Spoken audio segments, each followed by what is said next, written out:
What's going on, guys? Welcome to another episode of the Damage Per Second podcast. It is your boy, Gaming Forte. I'm also here with my illustrious co-host, a person that you guys all know. He actually made a video this week, so I can't make fun of him. And I'm very, very happy to announce that his name is SloMoBackSlap. So, SloMo, how are you doing today? 151st episode, and you're announcing me like I'm the guest here. That's one person. There's another person here, so we're gonna get to that too. But SloMo, what's been up with you, man? How you doing?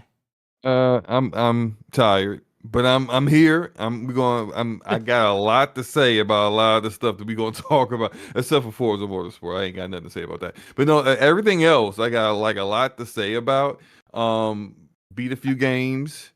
And currently trying to replay through a couple of the games. We can talk about that later. But I want to talk about our guests. We have a guest in the house. We have to show proper respect. Yeah, we definitely have a guest in the house. And as you can see, SloMo, I didn't want to leave you out of the conversation on the very first topic. So I literally made it the second topic so you could at least feel like you were a part at the beginning of the show.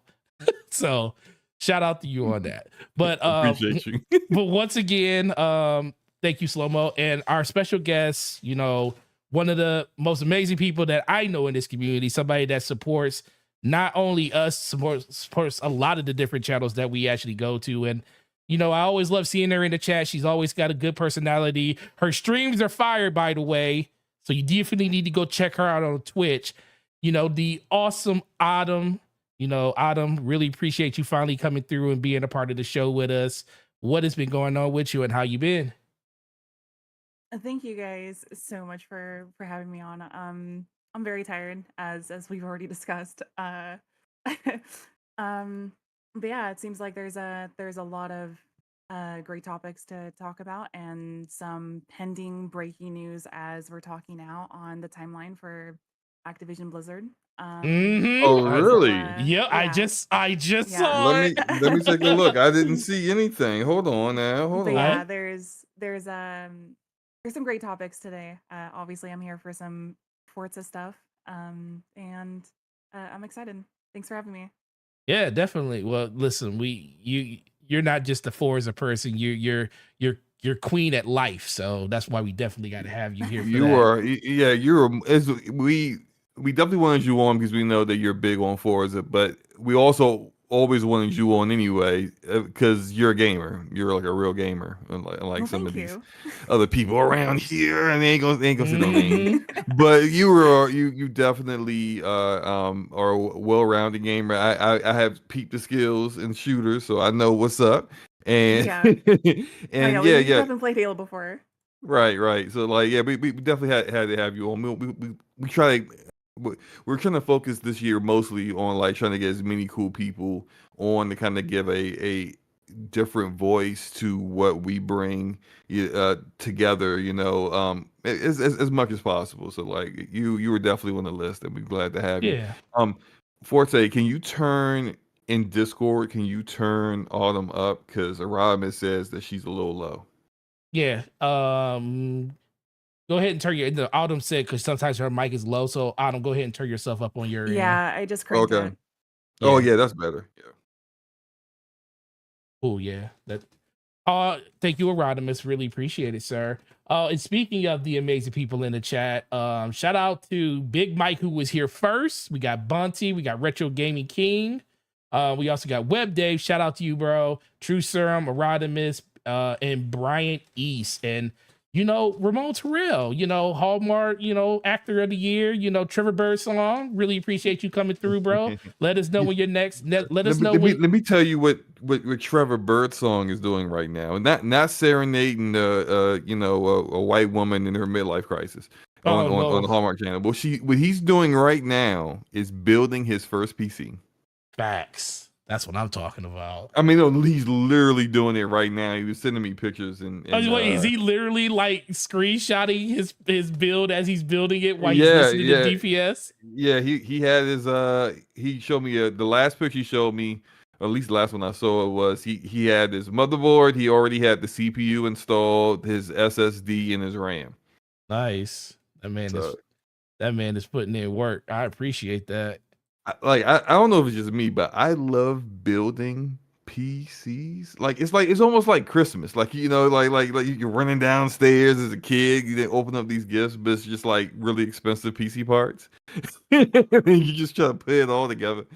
I kind of I wish I was helping them out because Yeah, I definitely. love putting them together.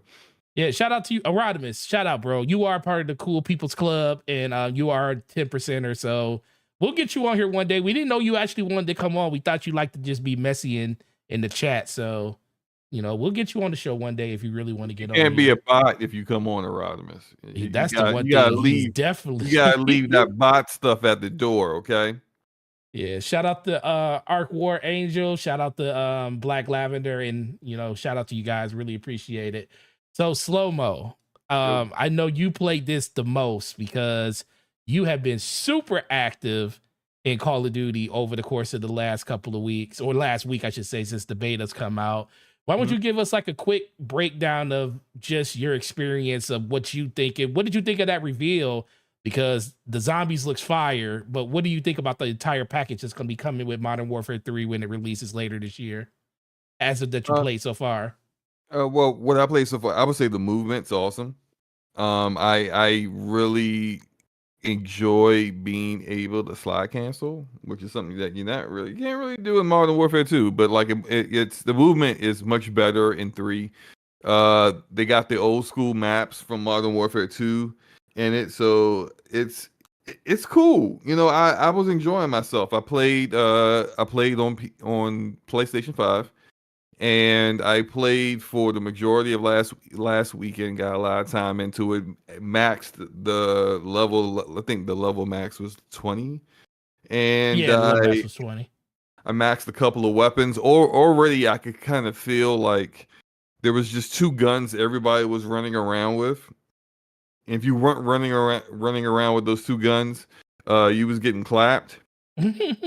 You were in a town called Pound. It wasn't a good time if you weren't using. I think it's called the MTV, and there was a SMG, but I can't remember the name of it. But it was like basically everyone was using those 2 weapons, and I had to follow suit. So it was fun. I had a lot of fun with it. I haven't quite pre-ordered it yet. I do want to play it on PC. So I guess the thing is that if I can get a PC code, because I got someone provided a PlayStation code for me, which I really appreciate. Somebody can. I'm sounding like Mooch out here. If someone could give a brother the PC code for battle, that'd be great. So I can try it on PC before I pre-order. But I think it's gonna be good. I had so much fun that I hadn't played Modern Warfare 2 in a while, and after I was done with the beta on PlayStation, I jumped on Modern Warfare 2 on PC. So I've been playing that for a little bit. I did a little bit of it today and a little bit yesterday too. But yeah, it's good. It's good. What was your real quick, Autumn? Have you played the beta yet? So I'm definitely not. I'm not a COD person. As people know, Battlefield is my FPS. Let's go. Let's go. Let's go. That's what I'm talking about. Who needs Call of Duty? I mean, come on. Hey, look, hold on. Wait. I gotta ask Autumn a question. I gotta ask Autumn a question. What you about to ask? Autumn, as a staunch person that loves Battlefield, what is the premier game mode to play in Battlefield? Here we go. See, I'll tell you how I like to play. I know what other people like. Breakthrough is fine and was fine on Battlefield 5. I enjoyed it a lot, but I'm always a conquest person. Let's go. That's what I'm talking about. That's what I'm talking. Listen, SloMo. I'm trying to tell you. Does he like Breakthrough? No. Who likes Breakthrough? Okay. Who likes Breakthrough? TDM's good too. But I'm Conquest 24/7. Listen, Basically. Oh my the god. only thing TDM is good for is to level your weapons up faster. Yeah. That's it. I'm gonna tell you what Conquest TDM is good is for. everything. Fun. Okay, that's what it's good for. Good fun in a small map. Nah, These and people can't SloMo, run like, away have from you? me. Yeah. I don't no vehicles. Keep Yeah, I that knew crap it. out I of knew here. it. No, Get he's them so like the vehicles out of vehicle. here. Let's go. I'm not getting ran over by Give a me Humvee. reason. Instead, see me one-on-one with your guns. That's what I'm talking about. Like it is after school and the beat down is coming at 3 o'clock. I want to see you. That's how I roll when I play a shooter, and I don't want you to show up in a daggone Black Hawk. I legit was gonna ask how many times have you gotten run over in Conquest? Man, I don't think he got Many times, man. I be trying to like Man. shoot somebody, and then it's just like, yo, what just happened? I just like the whole ground just got ripped up full of, shells from some vehicle I can't even describe. I'm just like, what is happening? Every time I respawn, they try and make me jump in a vehicle with like 8 people. I'm not trying to be in there. I'm getting on the ground.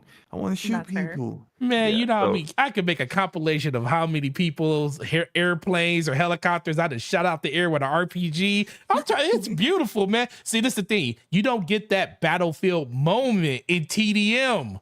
It happens in Conquest. It's not there. Yeah. It's not there. I don't want that. The crazy stuff that happens, bro. Listen, I will literally play a game where I'll get 10 kills. If I get 10 kills, but I can take out a tank and a helicopter and a jet in one sounds round, boring. that's a game mode for me. But guess what, SloMo? He does. See, this is the thing. boring. Autumn, this is the thing. People that play TDM, they're selfish gamers. They're only about themselves and their numbers. Wow. They're selfish gamers and they're only about And their so? numbers. Wow. People And that so play what? Conquest understand. People that play Conquest understand that, hey, as long as my team is doing what they're supposed to do on the part of the map that they are occupying, we are winning. We may not win the game. We may not win the game because the rest of our team might suck. But guess what? If my squad comes, like, that's the one thing I like about Conquest. It shows you where your squad ranks. I done been on teams where we got blew out by the other team, but guess what? My squad was ranked in the top 5 at the end of that game. Nice. And that's all that mattered to me. So, Look, I appreciate your honesty. I'm a I simple appreciate man. it. I just want to shoot people in the face. Look, and look. When I play Road Company, I don't mind getting Saint the healer and just healing people. Or I like in the division this week, I actually built a new healer build because I want to get into the incursion, and it looks like the best like team format for the incursion is 3 DPS and 1 healer. And I already know, since I ain't got a real squad on division no more, everybody will be running in there with DPS. So I might as well just go ahead and make a healer build. So I made a healer build. So I don't mind healing. It's just that when I play a first person shooter, Listen. I ain't trying to do all that. I'm trying Listen. to shoot you. You just like Big Mike out here. Y'all like to see, that's the thing. Y'all like to run around, aim, with your head on fire. I wouldn't say just like Big Mike. No, y'all like to run around with y'all head on Big fire. Mike is hair on Big fire. Big Mike might need LASIK, and on top of like not some, see those some sniper glints. We love Big Mike. We love Big Mike, right? We do love Big Mike. Yeah, you say just like Big Mike. I'm just like, I mean, in what we like to play, sure. Mike needs some help. He said you're a better shooter than him, so he gave you props. I appreciate that, Mike. Okay, so Alden, before we went down this rabbit hole of Battlefield, you said you're a staunch Battlefield gamer and you don't really play COD like that, as it should be.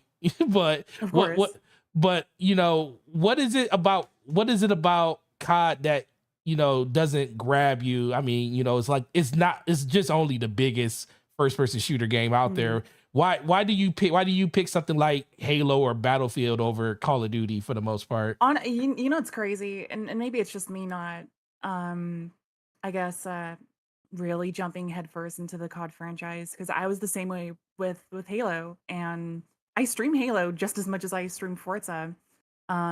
Yes, you do. So I maybe it's just it's just I really don't know what it is. There's like some blockage in my head that's just stopping me from joining the COD franchise. Maybe it's just that because I'm really used to how Battlefield plays.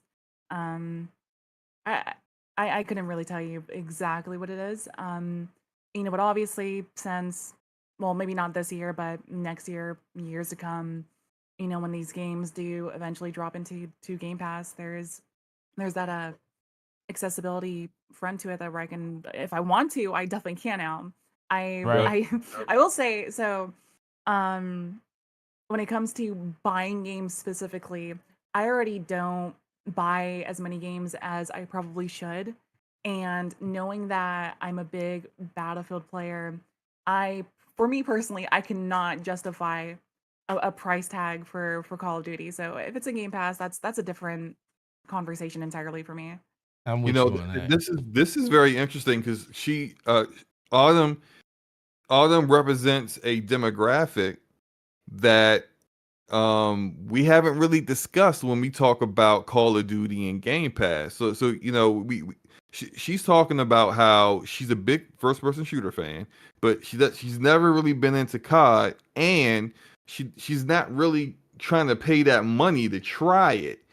But if it's in Game Pass, she'll give it a shot. And I think I've seen you play. I think you'll probably like it if you get used to how COD is played versus like it's like every people who aren't fans of first person shooters, they think they all play the same just because you're looking at like in first person view and you can ADS and you Yeah. got guns. They don't play the same. Like Halo doesn't play like Battlefield, doesn't Right. play like And Call of Duty. I'm honestly glad you're bringing that up because I have a very specific comparison to make when we talk about Forza with what you just said. But yeah, I mean, like I said, Halo honestly would have been exactly the same way for me with COD had it not been, free to play or, for the MCC being in Game Pass. If neither of those occurred, I wouldn't play Halo either. I would have never touched it. Yeah, because I mean, I get it because once you get the shooter that speaks to you, that's all you kind of need. Like, Battlefield 4 for me was Battlefield 3 and 4, and I even played with Battlefield 2 when it was just multiplayer online only for PC. Once I got that itch, it was like cool. But Call of Duty, the one thing about Call of Duty, I just got tired of Call of Duty. I've always been a fan of it. It's just that I got tired of the Twitch nature of it. It was like, fast pace. It not saying that my mind didn't work that fast anymore, but it's like once I experienced what Battlefield was and the monotony and the slow pace of it, and you can still play it just as fast. I mean, not as fast because it's not as fast as a game, but it's like it's more deliberate. Like when you play Battlefield, you got to be deliberate in what you're doing. Yeah. Versus Call of Duty, I could just turn this corner, and if my reflexes is better than yours, I don't care if you saw me first. I'm gonna kill you. Yeah, for me, And that's what Call of honestly, Duty's about mostly. I think it just comes down to uncharted waters with franchises I've never played, plus the financial barrier there, where it's like I've bought every single Battlefield game that is released, because I know what Battlefield is, so I know what I'm getting into, and I don't have a problem playing or paying for whatever that price tag is, and so I have, but if it's a franchise like COD, like Halo, where I've never played. I'm not with Halo. There's an exception there, but with COD, not ever playing their games, and it's like, well, I don't know what I'm getting into here. I don't want to pay $70 for this game to find out I don't like it. I need that barrier of entry to lessen. To be lowered. Yeah. Yeah. I get that. Well, guess what? All we need at this point is EA to give us a Battlefield game that works out the gate day one, and Right. we're good. We're good. If we can get that, we're good. I wouldn't hold my breath. I'm not holding my breath. But this has been great conversation about first person shooters in general, but to kind of draw it back to what we were the topic. Forte, did you play Yes. the because I thought we had talked about it. So did you just have a code or did you buy it on pre-order it on PlayStation? No, I got a code. Okay. All right. No, Yeah. I So, wish so, I so wish what I was would have your pre-ordered that game. what was your thoughts of the open beta? No, I like it. It's basically Modern Warfare 2.5. It's just it's basically what Modern Warfare 2 was with just the, the classic maps back, that they brought over from Battlefield 2. I'm gonna say this, and it's gonna sound real PC elitist, but Mm-hmm. it needs to be said. When you were playing on PlayStation, did you kind of feel like the visuals were just a little? Here you go. I Little, mean, look, not little, a little, a a little, ugly. not as bright, not as Not crispy. no, not at all. I felt like I was playing a game. I ain't gonna say quite Yeah, 360. no, go ahead, But say but it. but like I felt like I was playing a last gen game visually, and then and it felt that way even more when I went back when the beta was over and I went back to Modern Warfare 2 and I'm playing that. But of course, I'm But playing you're that playing that on PC, right? yeah. So I wonder. That's why I really want to play the open beta on PC just to see was it just am I tripping No, or you're it not did tripping. You're not or tripping. did they just like? Because I was just like, well, why would they take a step back visually? And I kept thinking about that to myself. Then I had to say, wait a minute, I'm playing on PlayStation, man. Yeah, This that's ain't, what it is. You're this not ain't my stepping rig. back. You're just playing on play. That just lets you know how far you have comes where you're just like, man, I'm PC elitist and that's all I play now is PC games and I don't play on console unless I have to. But no, you're not wrong. The game doesn't, I don't think it's a downgrade because I do think that it looks pretty much just like Modern Warfare 2. They added like a couple of different other elements to the game. I think the game is technically probably they slowed it down a little bit, not a lot, like not really even noticeable, but just when you get into your game, it feels like your ADS is a little bit slower now. It's like I get they're trying to like combat like the quick scopers and stuff like that. I You think think? so, I thought it was well. or it could just be the weapons that I'm Before, using. well, before I did anything, I I have screenshots of my settings. Oh yeah, you go through and change your reticles and all that Yeah, other yeah, stuff. I do. Whenever I play any shooter, I change. I probably should get a baseline first, like because I even did this with X Defiant, and I didn't even play X Defiant. I just immediately started tinkering, went into the shooting range, tinkered some more, and then went into the game and found out the shooting range and the game was completely off. But then like I immediately just started kind of like changing things. I never wanted. I never played things just straight up default. So yeah, so like I thought it like the ADS and everything was faster. Plus there was a lot less mods that I noticed with the guns that were, how like in Modern Warfare 2, like every attachment seems to Well, be that's probably what it is negative because yeah. ADS speed. I'm like, why do I want to? Why do No, I I want think that's probably what it is more too, because a lot of my weapons have like the ADS modifiers on them, so it's a little faster. And on this game, you don't have it right now because you're playing with base like low level base kits until Yeah. you unlock them. Of course, same unlock tree as it was in Modern Warfare 2.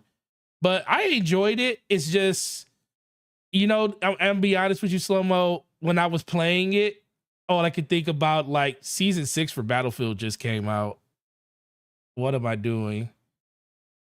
What am I doing? That's So what you I. wanted to play Battlefield. Yeah, that's probably most of it. I did play more Battlefield than I did Call of Duty, but the thing about Call of Duty is I'm more interested in the things that Call of Duty has coming outside of the multiplayer now, because I think the zombies, I think that mode is going to be phenomenal. I think this is going to be the best version of zombies they ever created. I never got into the zombies, but I'll try it this time. It's Yeah, I fine. mean it's definitely cool. I mean, I think I might just go ahead and just pre-order it tomorrow and play it Go tomorrow. ahead 'Cause and do it on because- Steam. yes, so I'm not waiting. No, I'm not doing it on Steam. I made that mistake last year. I ain't touching Call of Duty on Oh, you Steam. gonna do on Battle.net? Yeah, man. Last year when I had Modern Warfare 2 on Steam, let's remember like every other match I was crashing. Oh yeah, that's right. Did you? I lost that bet and bought it for you on Battle.net. That's right. Appreciate you. And That's yeah, the yeah. only- So I'm just not gonna bother with Steam this time. I'm just gonna go straight Battle.net. So yeah, I'll just pre-order it tomorrow and jump in there because I don't have it like some people. Some people just be like, oh, I need a code, and people just be throwing codes at them, and I Oh say, oh, I need a man. code, and people are like, and Don't be hating on those people, SloMo. I am hating. Don't be Absolutely. But hating. still, but like one day maybe I'll get it like that. But until then, I'm just gonna have to buy this game. So I mean, I was gonna get it anyway, but pre-ordering, Cool. I'm not one for pre-orders. I just What do you have anything else you want to add to the Call of Duty conversation before we move on? no that's it right now. I mean, maybe next week when I get to play because I think they're adding more maps Now, into the beta. Now, is it open beta for everybody starting tomorrow? Not that I'm aware of. I think you still need to You get to still pre-order. it. Oh, Yeah. so where are you gonna? So you're gonna just pre-order the? Yeah, that means you got to actually pay for it on Steam. I mean, on Battle.net if you want to get the beta. Hold on now. Big Mike says you can play now. So I don't need to pre-order Big Mike. Oh, Well, he'll be able to. he said he played today. Did you pre-order it though, Big Mike? Because when I did the update on PC on PlayStation 5. Shout out to Chris Bush for being in the building. Well, when I did the update on PC because it's supposed to be available on PC now, I think, and Xbox. He said it was on PlayStation. I think it's available on PlayStation for everybody right now, but I think it would still pre-order for everyone else.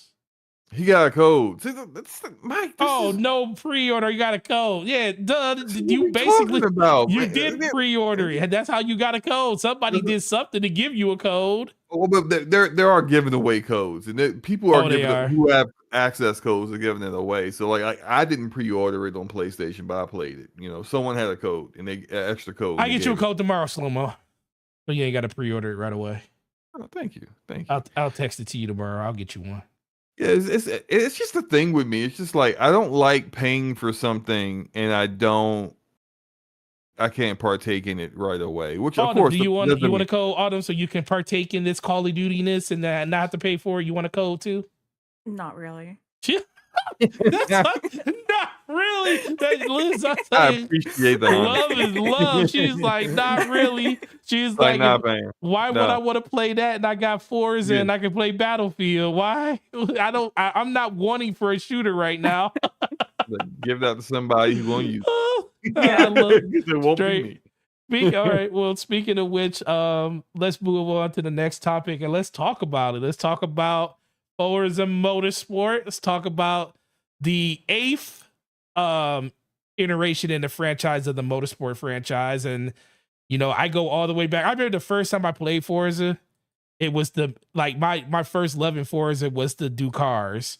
When they let you be able to do scan cars and make a car how you like. I literally spent 4 hours just doing a car, putting an Xbox logo on my car in the very first Forza. It was beautiful. And I loved every bit of it. And now it's turned into this racing monster that everybody loves, especially if you are into the simulation racer. So, Autumn, give us a breakdown on your thoughts on just the Forza franchise and what do you like about this new one that we actually been playing for the last week?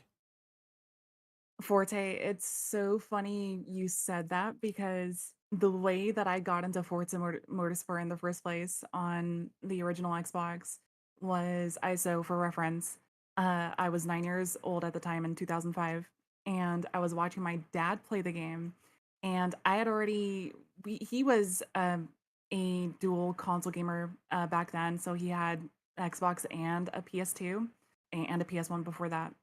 And so I had some reference towards Gran Turismo then, but watching him play Forza for the first time and seeing that you could put, decals and vinyls and liveries on your car, Yep. like you said, an Xbox logo, I was like, when I saw that for the first time, I thought that was by far the coolest thing I've ever seen in a racing game.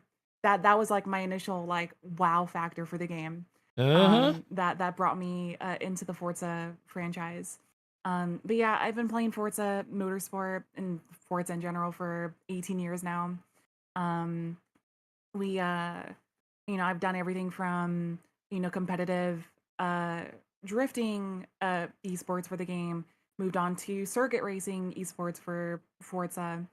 I took place in livery editor competitions with people in this community where you'll make really nice designs for your car. Some of them are really, really nice. Very talented artists in Forza.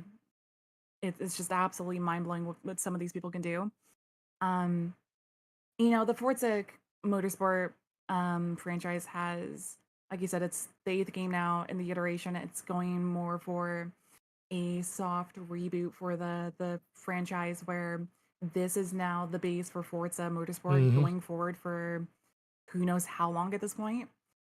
Which they're people will feel differently divided on that specifically. Because some people are very used to this franchise being very turnkey, where once one game's done, they're ready for the next in 2 years. Yep. And unfortunately, I have been a staunch criticizer of that roadmap for Forza for a very long time because it has introduced really bad issues for the franchise, um, where they've not been able to update the things that they wanted to update on, fix things that should be fixed. It's kind of just it felt very Madden, FIFA, you know, so to speak, when it came to it felt very sports like with how some sports games are where, they're ready in the next year and a half, 2 years, and it's not too much different from its predecessor. So I'm very thankful that not just Motorsport, but Horizon as a whole has moved away from that 2 year dev cycle because it does show that where some of that work has gone into this game specifically with the physics, the track detail, especially the engine overhaul. Yes. Um, there's and I'm a very loud person when it comes to motorsport on or Forza in general on the timeline because I do see some very bizarre I say criticism in air quotes because it seems like a big nothing burger from some people. But I do see weirdness on the timeline sometimes when it comes to Forza, and I'm like, whatever you're saying right now makes no sense to me. And I'm gonna say it makes no sense to me because I think it's stupid. Um, but like, if this is your first motorsport into the franchise, um, I think you'll probably be okay playing this. If you're if you're coming off of FM7 thinking that it's going to play exactly like motorsport does, it's not. You're right It about is that. it feels quantifiably different than FM7 ever has. And this is me saying that with somebody that has legit over 2300 hours in FM7 and still clocking. Um the physics overhaul is wildly different from FM7 and it feels more responsive, more accurate, more tight to control whether you're on a wheel or a gamepad, and they've made some great strides into wheel support for Forza where they've desperately needed to over probably the last couple of games now. So it's really great to see the uh I'm trying to think of the word I'm going to use. The delta between gamepad support and wheel support is now as close as it has ever been in this franchise. Because obviously, anybody that has ever played Forza Motorsport or Horizon, everybody knows that Xbox controller support has always been the fastest on these games. It always has. Wheel support is definitely closer now than it has ever been, which is great to see. But I do see, because you were talking about, I think SloMo was talking about how Call of Duty feels different from, Battlefield to other, to military sims to, whatever else out there. And obviously the same can be said for Forza Motorsport. I I see, like I said before, I see a lot of stuff on my timeline from different racing games out there and different people in the community that play, R Factor, iRacing, Assetto Corsa, whatever.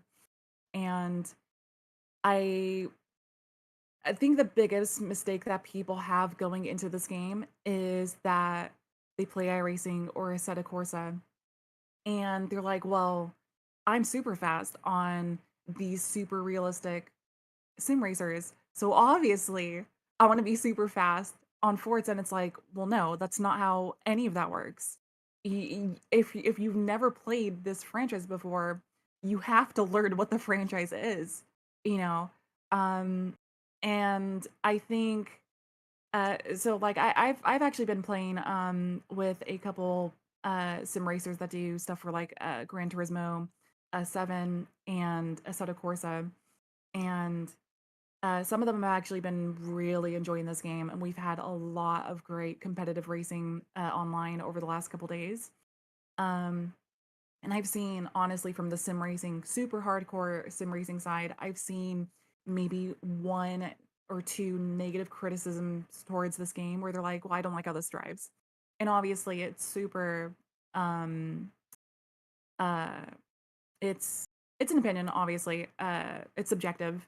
Um, if they don't like it, that's perfectly fine. But again, I see people making the people that don't like it, I see them making the mistake of jumping into this game thinking it's going to handle exactly like Gran Turismo or iRacing or any of the other games out there, and they're trying to play it the same way, but you can't, because if you try playing Gran Turismo like iRacing, you're also going to have equally a bad time. They don't play the same. Um, so for those people coming from that community to play this game, my word of advice is to learn how Forza Motorsport feels and just go from there. Don't play it like it's the same games like everything else because it's not. Um, there's I I like the reviews that I've seen that have talked about, they do the great, the good, the bad, the ugly, Hmm. which there is definitely some in this game. I've seen uh this game is definitely divisive on different fronts. Um, the physics, thankfully, like I've said before, are not the divisive part.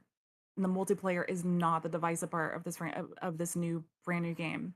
The multiplayer is by far the best it has ever been in motorsport. And I record on my clips, so I show people exactly how multiplayer is. Um, but the career mode, I don't want to say unfortunately, because I try to put my mind in the perspective of how some people play these games, where if you're only interested in multiplayer racing for Forza, then the career mode is not, you're not gonna be bothered by it whatsoever. If you're somebody coming off of the classic, I should say, classic Need for Speed experience, old Gran Turismo experience, old Forza Motorsport experience, um, this career mode is not that, in the sense that how they do progression is more restrictive, Very. and more grindy than it has been in a very long time in motorsport. And unfortunately, I think this is now a trend going forward with racing games as a whole. And I struggle to understand why they go this way. Because Gran Turismo 7's progression for the career mode is also really bad and grindy for almost no reason. Um, but it yeah, if you're looking for a very streamlined career mode for motorsport, as far as like upgrades go for upgrading your car, um, and leveling up your car and stuff like that. You're not going to get that here. You're going to have to invest some serious time into uh, each individual cars. Where I think that's the biggest problem with their how they do. So let me backtrack. Actually, how upgrades work in motorsport is the same how they've done in Horizon, and it's the same. It works practically the same as it has always been in motorsport, going back 18 years. Most of the upgrades are relatively the same. Same with tuning options and all that. But they have a level of grind underneath it where it's gated, and it makes the progression feel almost almost like 200% lower than it has ever felt in these games before. So like I said, you're going to be grinding a lot for leveling up your cars and stuff like that. And it's almost like it's salt in the wound when you also realize that each individual upgrade is tied to each individual car. So it doesn't matter if you have you could have copies of the same car. Every single car starts at level 0. So if you are planning on, if you have a fully upgraded level 50 car, which is the max level for any car in this game, and you want to have those same upgrades on in an identical car, you can't do that in this game. It starts from 0. Every car starts from 0 all over again. And that has very specific implications towards private multiplayer lobbies. If you're doing like esports and stuff like that, where there is a level of where this will affect that for the people that do that, which I do. But I do spec racing, so I don't race cars with upgrades in the first place. Like I said, it really depends on how you play Forza, and Forza Horizon is gonna it might be divisive for you depending on how you play this game. Yeah, the one thing that really stuck out to me starting it was, I already knew when I saw the reviews, I was like, okay, so they tie progression to the car. And then I realized, like, oh yeah, it's not just tied to the car, it's tied to every car. It's like every car you get into starts at 0. Isn't it? Look, I don't know anything, right? No, you're Yeah, I going. know. I know. I don't know nothing, right, about this game. But I did You still see. got I points. mean, Still, go ahead. I've been looking at commentary, I guess, or reviews or people discussing it. How do you? So, is it true that like once you're trying to level up a car, you can't choose any other cars? Is that true, or is it just? No, you can choose whatever car you want at any moment. It's just if you've already leveled up your car to max level and you want to buy that exact same car, you start from 0 again on that new car you bought. Right. So Okay. there's Okay. no, whereas in previous Forza games, because obviously they didn't have the level system or anything like this, you could buy whatever car you wanted to. It didn't matter how many identical copies you had. If you wanted to take those upgrades and that tune you have for that car and put it on the same car, you could without any negative penalty behind it, which is what this Oh, game okay. has.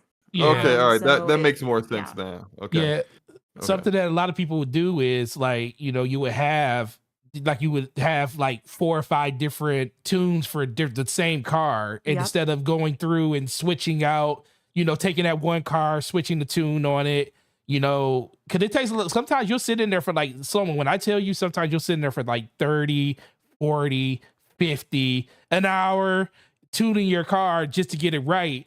And I think Motorsport does a really good job with the practice course just to get you in there so you can like test your tune out. So as soon as you're done, you can get in there, you can practice, do some practice runs on it just to see how it feels, how your suspension feels, how your cornering feels. You can do all that stuff with it. But the only problem is now that it's tied to the car itself, I can't I can't just buy another car and then just take those upgrades over to that car and say, hey, I like the way this feels on this track, or I like the way this feels on a wet surface, but maybe I want to get a car that drives a little bit different in this scenario without having to change my whole build on the go. Right. And that's what you have to do now. Yeah, I Okay. think it, because of how they've done that for progression, it has affected streamliness for this game, where other games like you said in FM7, FM6, whatever, you can it felt very fast and fluid on how you would do upgrades and tuning, because it would be super quick. Um so like I said, depending on how you play Motorsport slash Horizon and you're going into this game, you will either be fine with it, or it'll be divisive for some people. The one thing I want to say, because I almost forgot this, Yeah. and I've mentioned it multiple times now on my timeline, because it really agitates me to no end, is seeing a lot of what is the phrase that people use in this community now? What are they called? Outrage merchants. Oh, Grifters. yeah. Grifters, yeah. There are Grifters, very yeah. specific people on this that I follow, unfortunately, that I've seen keep saying this over and over again. I'm like, where are you guys getting this information from? Because it is legit wrong. And I'm seeing people like there's one thing to be. I understand if you're upset with how they've done upgrades for this game, but to claim that this game has been in development for 6 years is flat out wrong. This game has not been in development for anywhere near 6 years, not even close. So for the people that I keep seeing on the timeline saying that over and over again, it's not right. It's just not. It might have been 6 years since FM7 released, Yeah. but as we've already discussed, unless you're a Madden, a FIFA, or any of those types of games, or the previous Motorsport and Horizon games from the past, that sort of dev cycle does not apply to this game. What- So it just, sorry, go ahead. Well, no, the unfortunate thing about that, and that just lets you know how those people know nothing about what this game is, and all they see is what the Yeah. surface shows them. Because when you look at the game, yeah, does it look markedly different from FM7? No. But does the tracks look markedly different from FM7? No. But everything about this game under the hood is totally different. And that's the thing that these people don't realize. So it's like they talk about the overall experience of the game. Like, first of all, they're talking in ignorance, because most of them don't even know even how to even play a game like this. And they'll be the first one to say, like, well, I don't even like games like this, but they'll be the first ones to critique it and say that, well, this game's been in development for 6 years and it doesn't look like they made any marketable changes to it at all. And I'm saying, well, the biggest thing that you got to kind of realize about a racer, the visuals is something that goes by at 120 to 200 miles an hour that you're barely paying attention to. How does this car feel when I go around this corner? How did this car feel when I'm transitioning from section to section? When I take that wide turn and I go off that bank, how does the car feel? How does it feel when I'm drifting off of the side of somebody and picking up momentum as I'm coming up behind them? How does that feel? How does the drag feel in the game? And those are the things that they're not really thinking about when they're talking about stuff like this. And being a person listening to you talk about it, it just makes me want to get better at the game. That was something I heard you were talking about when you were streaming. Like, you want to help people get better at games like this. And that's the thing about this game. It's like there is something there in this game if it's something that you want to work to get better at. And I think the thing about this game is a game that you can't. It's like Forza. All right, Horizon is a game that you can pick up, you can enjoy, because it's an arcader at heart. It has simulation style systems in it that kind of help you along to be, get better at that type of game. Where this game, it can literally not hold your hand if you don't want it to. Yeah. And that's the thing I appreciate the most about it, because you tailor that experience the way you want to.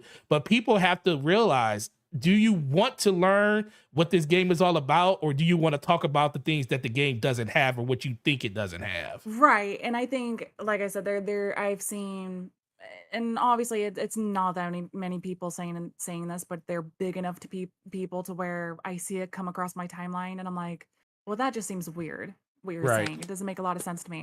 And I think, like I said on my stream, I I have my streams on this game where I can show people, if you want to be your fastest self in motorsport, you have to learn the rules of this game. They have the tool set for it, for where you can be your fastest self if you're willing to learn. If you're not, then you might never get there.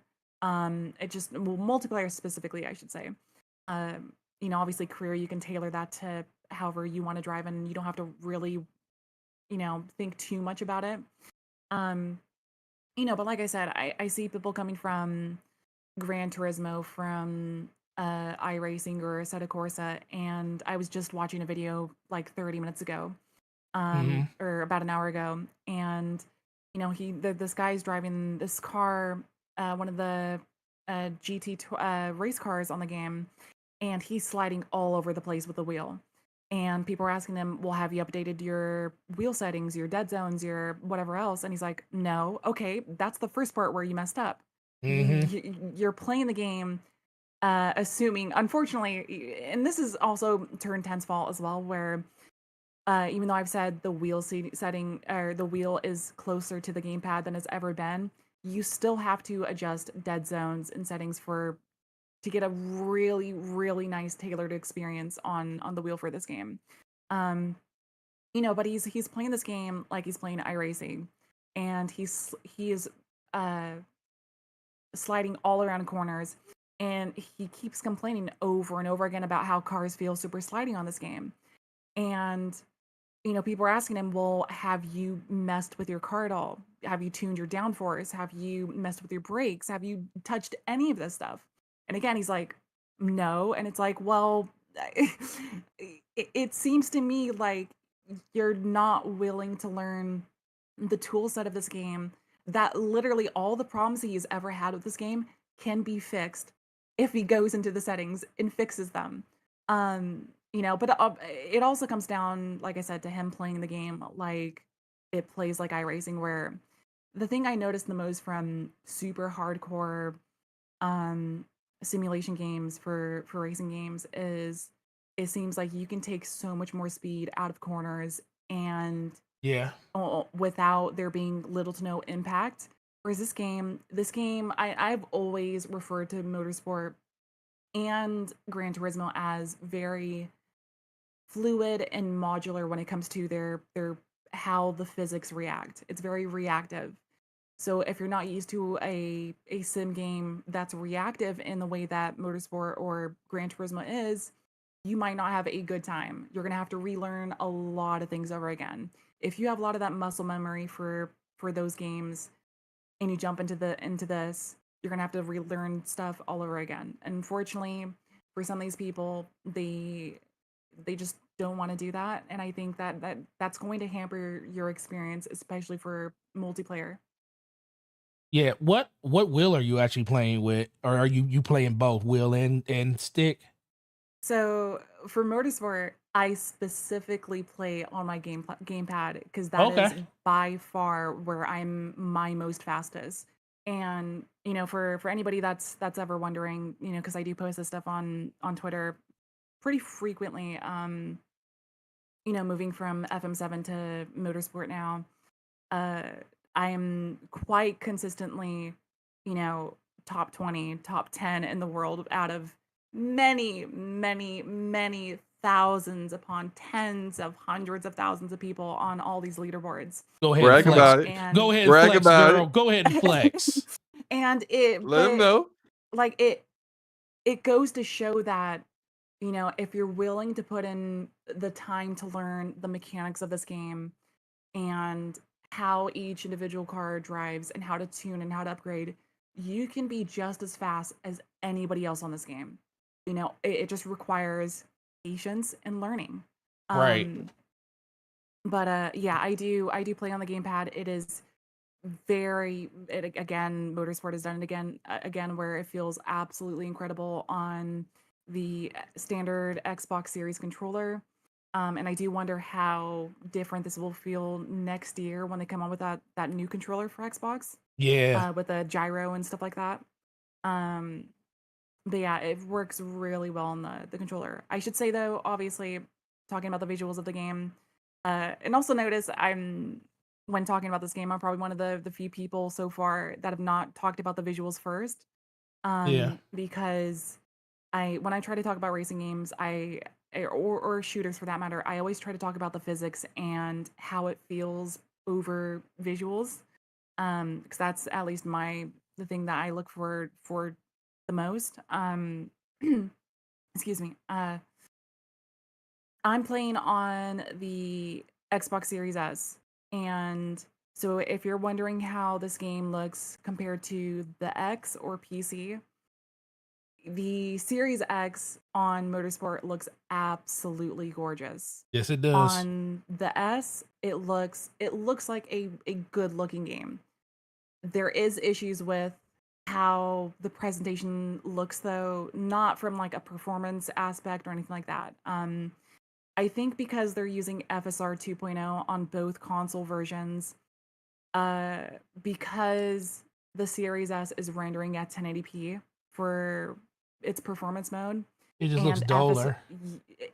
FSR is trying to reconstruct an image from already a lower resolution, and in turn, there is a lot of ghosting on this game, and it's very noticeable. So not specifically in the daytime for any of the day races, but anything having to do with like night races, night lights, street lights, anything like that, the ghosting is super obvious. Um, and I think that's my biggest complaint for how this game looks visually on the S. Obviously, this has nothing to do with the X, like I said before, because it's 1440p for performance RT mode, 4K for quality mode and performance mode, so you don't have to deal with as aggressive uh, ghosting artifacts or anything like that. Game feels solid. Performance mode for both consoles is, they don't hitch. They're 60 FPS locked as Forza Motorsport has always been. Um, on PC, this is where again people have complaints, and the game doesn't run as fluidly as it should be. There's a wide range of optimization issues, depending on what your hardware is. So, and that's if you look at the review scores for Steam versus Metacritic, or for the user scores there, it's very different because, um, like I said, on PC, the game has optimization issues that need to be fixed. Hopefully, very soon. They've been updating the game with new drivers for NVIDIA and AMD, and it's for some people works very very well, and for other people, the game will just not launch at all on Yeah. Steam, and that's unfortunate. Mm. I say that to say, because I've been talking with some people, and some people for some reason want me to say, well, I think this game is bad based on the experience you have, and I'm like, well, I'm not going to say that though, because I'm not going to lie and say I haven't had fun with this game, and I think for me, in the platform I play on, the game isn't well optimized and runs great, and you want me to say this game is horrible based on what you've played, and that's not to say that the game doesn't need work, because I've said, like, hey, this game needs better optimization on PC, Hmm. but I'm not going to say the game's bad for me because it's bad for you. I find that kind of weird, like very weird. I have um a question, Go ahead. and it just popped in my head because I remember hearing someone mention this. Is it true that on PC that when you do like races and, Oh and yeah, baby. multiplayer, they lower your frame rate to Yeah, that It's so of it's the true. tied consoles? to It's true. How could they? Oh it my is, god! so Listen, I it saw is it. definitely, yeah. No, go Wow. ahead. Go ahead, Otto. I they But the reasoning makes no sense to me, because like I just don't, and maybe it's like I said, maybe it's because of the competitive level that I race at. It just doesn't matter either way where, like, what frame rate I'm even running at in the first place. They do lock at 260 FPS across the board for multiplayer. Does not matter what platform you're on. I think it should be unlocked if the game can run it on, any platform. If it can run it, let it do it. I legitimately do not think it matters. At least for me. It might for other people, depending on your skill set and stuff like that. Their reasoning said they wanted to be more competitive and for across since the game is crossplay. But I don't think their reasoning matches if it matters or not in this game. What was their reasoning for that choice? Because I just find that so odd. Like they yeah. said that they wanted to be more even for the game because it's crossplay. So if you're playing against Xbox, they want it to be on a more even playing field. But like I said, I don't on this game specifically, and even for Battlefield for that matter, like I don't care if I play against PC players because I am doing just fine against Fine. whoever I'm playing with. It doesn't matter if they're playing, 30 FPS, 60, 144. Like I'm doing fine against everybody. So like when I see the companies come out and say, "Hey, we want to make it an even playing field," I'm like, just let people run what they can. I don't think it's that big of a deal. Personally, I really don't. Yeah, I think for me the biggest thing with that slow-mo is they should just let it run. Now, if they wanted to say, first of all, the people that they're protecting in this matter when it comes to saying, oh, well, we wanted to be competitive balance across the whole game. I'm like, okay, well, the people that are playing at the lower level or the mid level, that tenth of a second or that millisecond that they're missing out on, it's not really there. Now, if you want to say at the top end of the ladder where the races are super competitive and the tenth of a second means everything, then yeah, I can understand locking frame rates and stuff like that. And even then, I still don't feel like it still shouldn't Yeah, happen. it, I it feel seems like your like game it's should run how it should run. But yeah, they're doing this literally where it's only like literally what they're trying to do is only going to impact the top 5%, maybe the top right. 1% of the game, where you take a corner a little bit wrong and that person takes it a half a second faster than you. That's where it matters at. Yeah, And it you, seems like they're basing their findings off of stuff that, truth be told, it's negligible. yeah, You know, exactly. it doesn't like I said, where this is gonna really affect people is, the top 1%, 5%, maybe even 10%. But I don't think that's a good enough reason. You're basing your claims off of negligibility, and it doesn't. Right. I just it just seems kind of silly to me. Especially when you like once you get into these multiplayer lobbies, even if somebody has their frame rates unlocked or they're playing at different resolutions, whatever, right? um if you don't have the meta tune for this game for some of these cars, it's not going to matter what your hardware runs at. If you're not running what the meta is in this game in the first place, you're already going to be at a disadvantage outside of frame rate.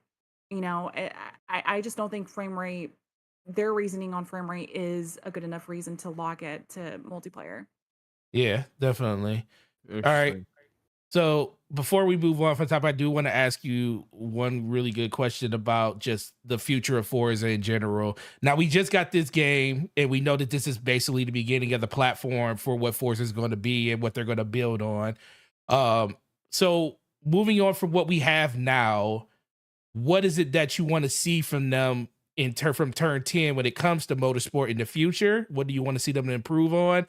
And then when it comes going back to Horizon, when we finally do get back to the Horizon series, what direction do you want to see them go with that franchise when it comes to Forza 2? Ooh, that's a loaded question. It just for me specifically, right? Yeah, And just I think you. they've You only can made speak for you. I think they've made great improvements here when it comes to the physics engine, the graphics, the more simulation aspect of the game where they're really trying to fine-tune the multiplayer experience for motorsport, I think is something I really have appreciated over the years. When I went from, just enjoying the Forza franchise as it is to getting into esports stuff. Now, like I'm really looking for a multiplayer experience that is just more accurate, more uh more precise. And if they can keep doing that, that's great. I think Forza Horizon and Motorsport have always learned off of each other with the features that they bring to the game, and I think they've always had a very solid relationship between each other there. I think this is the first motorsport game I've played where they're behind in Horizon specifically, where it comes to like quality of life, um, community features that are being asked for, where you look at the photo mode, or how replays are done, or any small stuff like that, especially with stuff for like upgrades too, where you see all the new improvements that Horizon 5 has been getting over the last year plus since it's been out, or 2 years since it's been out. And they've had those 2 years to continually update the game so that you could have those nicer features in the game. And I think, unfortunately, Motorsport is behind in that aspect where they don't have those new features, which wouldn't even take that much time to implement in the first place for this game, uh, since they already share that code base between the games. I just think when it comes to quality of life for Motorsport, I think they could do a much better job on how they release updates and the rate at which they update them. Um, I think when it comes to track lists and stuff like that, they're already off to a really good start where we've had to wait, years for Motorsport 7 and 6 to get track updates. On For this game, we're getting 3 new tracks uh, in November, December, and early next year. That's already, in my mind, that the rate at which they're releasing these tracks is way better than Motorsport has ever been. So there's a really great base there for them to rapidly come out with cars, more tracks, just content in general. Um, Horizon, on where and what I want to see from that franchise, I think it just, for me, I people are not gonna like me when I say this, but I've been saying it for years at this point. I like Horizon. I don't love Horizon. I've used Horizon as a way of, when Motorsport doesn't release, I'll use Horizon as a way of coming out with making new paint jobs and liveries and tunes, Hmm. and get that all ready for the next Motorsport. It's just a stopgap until Motorsport comes out for me. But there are people that want to see a lot of different things for the Horizon franchise. They want to see Japan, they want to see different locations, they want to see Let's the entire go. US, Japan's on That fire. look, and it man. just, Look, yeah. Horizon's the only racer I will do. I Mhm, will rock with the arcade racer. Simulation racer is not my jam. mhm. I want some Fast and Furious kind of stuff. Like I want Yeah. stuff that's just like when people look at that can't happen in real life. That's the kind Yeah. of stuff. Like I want to slingshot my car over a mountain. Nice.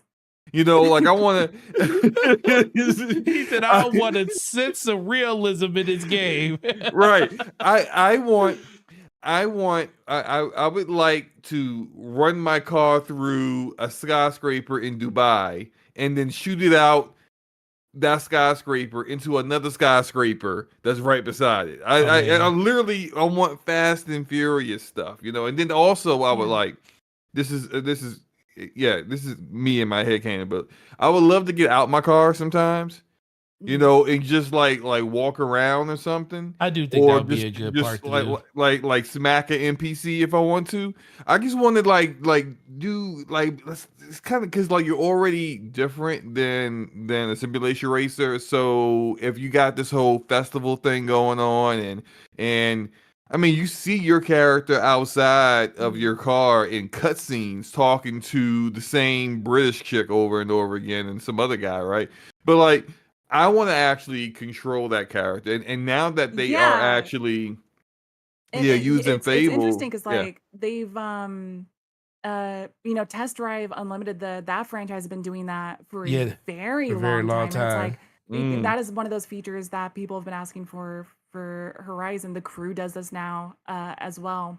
That is definitely one positive point I think Horizon can take away from those games, where it adds just a little bit more, player control, and I think it would be really nice overall.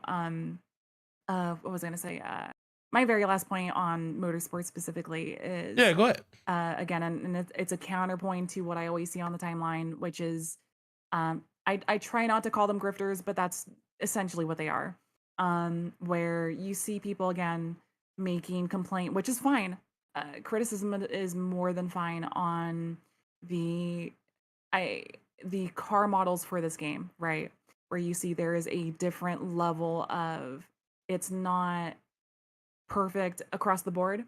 The newest cars that they have in the game are absolutely stunning. The oldest ones they have in the game are, you can tell that they are older models. Um, but again, and I see people that are upset about this specifically, but then you ask them, well, which ones are you upset about, right? And they can level, or they can point it down to maybe like 4 cars in the game that are really badly modeled, to the point where it's like, yikes, that looks horrible, right? Um, it just seems like a lot of hypocriticism to me for this, where it's like, there's over 500 cars, mind you, in this game. There's like 530 some odd cars. Most of them are modeled really well. You can see the interiors, the trunk space, the engine bay, everything in between. There is, on count, less than 2 dozen cars that are not modeled the way they should be. And it's like, I'm an advocate for making games better. So if you're on the Forza forums, which is the place to be for these complaints, if you really don't like this stuff, go on the Forza forums and say, hey, there's a problem with this car specifically. Can you update this? Can you fix it? But saying in the game, I think saying in the game is trash because of, you know, a couple cars that are not modeled the way they should be. I think that's insanely disingenuous. Especially when you look at those same people that are making these complaints about these badly modeled cars Hmm. without realizing that, and I've taken screenshots and posted this on Twitter. Let's go. One of the uh sorest points for car models in the game used to be one of the Subarus. Um, People have been asking for this car to be updated for literally 5 games now. This car is now updated. It's pristine. It looks incredible. It now has a modeled engine bay where it never had before. They went in, they did the work, so it shows they're capable of doing so. They've gone in and done this work for not just this car, but 5 other cars I've found so far. So they are going in and doing work for these cars that have had older models that did look really bad. And these same people that have these complaints, there is not a peep across the timeline saying, hey, they went back and did great work here. So it's just like, I look at that, I'm like, that's it's so weird to me that you have complaints about this aspect of the game, but when they go back and update that aspect of the game, you're not saying anything. You're MIA, you're gone.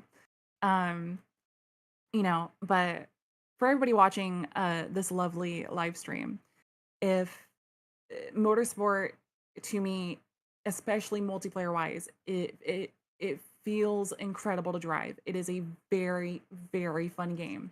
If you're looking to get into this game as a gamepad user, you're gonna have a magnificent time. If you're gonna get into this game as a wheel user, um, there are wonderful guides on YouTube to help you tune in your settings and help you have a wonderful experience. There is a lot of wonderful guides on YouTube for this game, for tuning, upgrades, track guides, how to follow your racing lines. If you want to get good at this game and you want to have fun, please follow those guides. Those guides, they will help you a bunch, and I think you're gonna have fun with this game. Cool. Well, I cannot undersell or even oversell how amazing it has been to get your viewpoints on just Forza in general, because Big facts. I think a lot of people out here are just misinformed on what the game actually is. They just Yeah. they just see a racer, and underneath that racer is a lot more than just that. It's an experience, and people kind of gotta, realize that, because they really haven't been, has been something that's been acclimated to them. And I Mhm. get it, because it's not it's not the most approachable game, because you do have to put work in to learn how its systems work. But it's just like Yeah. any other game too. Like, we didn't learn how to run around a corner and shoot somebody by just running around the corner and doing it. We all sucked at some point at every game we played. It just comes down to if you want to stick with it enough, and if this game speaks to you and you think it's something you want to get into. She's one of the ambassadors that you definitely need to reach out to, because she's definitely willing to help people. She talks about it in her streams all the time. And with that, even I just appreciate just the conversation, because that's probably the best deep dive that I've ever heard on somebody just talk about Forza and just its systems and everything. So I appreciate it. I know everybody in the chat does too. SloMo, do you have anything you want to add before we move on to the next thing? I want a Fast and Furious DLC for Forza Horizon 6. Again. You want another one? No, not the Fast and Furious game. That was awful. That thing should be set on fire and call the exorcist and get it out of here. I'm talking about a Fast and Furious like DLC. You know how they had like Lego? No, was it Lego? No, it was Max Box. What was it?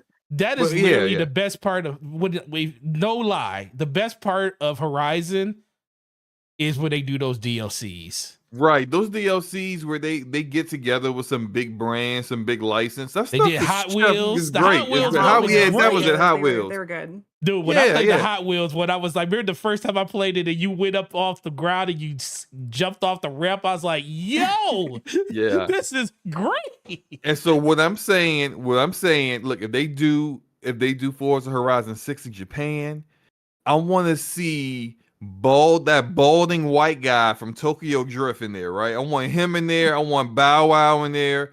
I want to be drifting. I want all that stuff, and then I want Vin Diesel to show up, and he can be like, Family. Family. Family. Family. Like look, man. I'm telling you. And they usually with their DLCs, you still have to pay for them, even though you have Game Pass. Everybody's buying it. I'm telling you, everyone will buy that. They should do it. They should absolutely do it. Definitely. Cool. Agreed. All right, moving on to the next thing. Great Forza topic. Get over back to talk about some other games and stuff. Let's talk Halo. SloMo. Yo. Is Halo back? Halo been back, man. Been waiting on you. You've been waiting on me? You've been waiting on me? All right, SloMo. All right, I guess I'll start. I'll start since you're waiting on me. I'll start with it. Halo is back. Halo's great. I've been fighting it for months, almost an entire year, because they really pissed me off with Halo Infinite and having these 2-year-long seasons that they've been running over there and telling people. Hey, it wasn't 2 years. It was 10 months though. It was almost a full year. Man, when they told they got the kind of seasons that they have in Game of Thrones, where it's like a season is like someone's entire lifetime. That's like a season. When they told me that season 3 was gonna come in the spring of the next year, I was like, man, that's 10 months. I was like, I'm out of here, bro. So I was very, very disappointed. And SloMo will be the first one to tell you he had to lie to me, almost half a year ago to get me to come back over to Halo to enjoy it. You did lie to me. You said it was fixed and it wasn't fixed. They just fixed it fully now. They didn't completely fix the desync at that time, but I knew they was working on it, so don't worry about it. So I was back.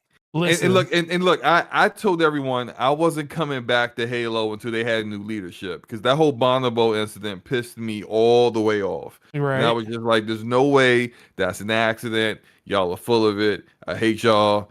And get these people out of here. and I'm not coming back until you do. So when Bonnie Ross, came out here and was like, yeah, I'm going to retire. We all knew what was up. That was that was a forced retirement. That wasn't a hey, I'm choosing this. They said here's a box. You know what to do with that. So go ahead. No, just like when I finally came back, I was like, oh okay. And look, Pierre. Is his last name Heinz? I think Heinz is his last name. Yeah, Heinz. Yeah, at least that's took what it over. looks like. He took over Master Chief Collection, turned it around. He's now head of the studio. Halo Infinite is looking at it's getting better. Some of the things that people wanted, like Firefight, coming back. Like all this stuff that we've been saying need to be there. It's coming, and so yeah, man, come on back. Come on back. Forte. Man, that game committed the biggest sin ever. I'm gonna ask Autumn a quick. Autumn, what is the biggest in your opinion, what is the biggest sin a multiplayer shooter can ever have? In your honestly, opinion. maybe this just goes for any game, obviously, because I have this with racing games too, but a multiplayer shooter that just feels boring to me, or there's like no, it lacks like, I'm trying to think about how to explain this. It just lacks like oomph when it comes to like you shooting your guns. I agree with that. No feedback. No weight. Yeah. Yeah, I agree with that. You want to know that? You want to know what it was for me in this game? And I agree. Weight is huge because that was my biggest thing with what game was that I was playing? I think it was when we were playing. Remember when I was talking about Marvel's Avengers when it came out, and I said when you hit somebody, you don't feel like there's no weight behind any of those characters. Remember I was talking about it before it came was the out. Hulk. Yeah, because the Hulk was punching like It's like where's the weight? The Hulk has was like Xbox 360 sound effects. Yeah. He's like cocking back and putting everything he got into a punch. Into like a top flight security guard, and that dude is just eating the punch from the Hulk. Like you standing here still? I was like, what's really going on here? So you and your kids should be dead. Yeah, like how are you punching like me? That's a problem. That's a big problem. It just doesn't make any sense. So yeah, like I understand that. I think for me, what's yours? It's definitely netcode. Desync issues will piss me off. If I'm shooting at somebody and I'm hitting them in the head and they start coming at me like the Terminator, I'm like, yo, what's good? Because you should be dead 10 times over. I literally landed 6 shots on your forehead and you somehow kill me in one. And then I check the replay or in Halo theater mode, and theater mode is showing me not even shooting at you. Let's SloMo. Yeah, it's a decent problem. SloMo, you hit it on the head. The main reason I couldn't stand Halo at the beginning is the same reason I couldn't stand Battlefield 2042. See, listen, the thing about these games that really irritate me is the moment the game makes me feel like I'm bad at it and I lose because like I can take somebody just beating me. But when I know I'm better than the person and I still lose, I'm like, yo, what's really going on? And then it's validated for like when 343 came out and started talking about the desync issues. I'm like, so I've been losing battles because of desync issues. Okay, I'm done with this game. Same thing happened in Battlefield because I would be getting hit markers in Battlefield 2042 when it first came out. And I was like, why am I getting hit markers and people aren't dying? But then all of a sudden, all of a sudden, I would get shot and I would die. Why are you showing this match, Forte? Oh, this is a teabag match. That's why I'm showing it. That's why I'm showing it. That's why we're showing the teabag match. God. It's the greatest match ever. When this game first launched, like there was some nasty hit reg issues where I'm like, bro, I'm shooting people point blank with the Bulldog, which obviously is the shotgun, and I'm like, dude, I'm shooting somebody with a shotgun less than a foot from me, and it's doing nothing. I'm getting the hit markers, and it's doing nothing. shooting beanbags at people. It was just like, what's happening here? Yeah. No. So to give you some context on them, this match we fighting these guys in this match. They're full stack too. This is me, Forte, I think Game Logic and Enrique, Yeah. and they started teabagging us, and so we just started like.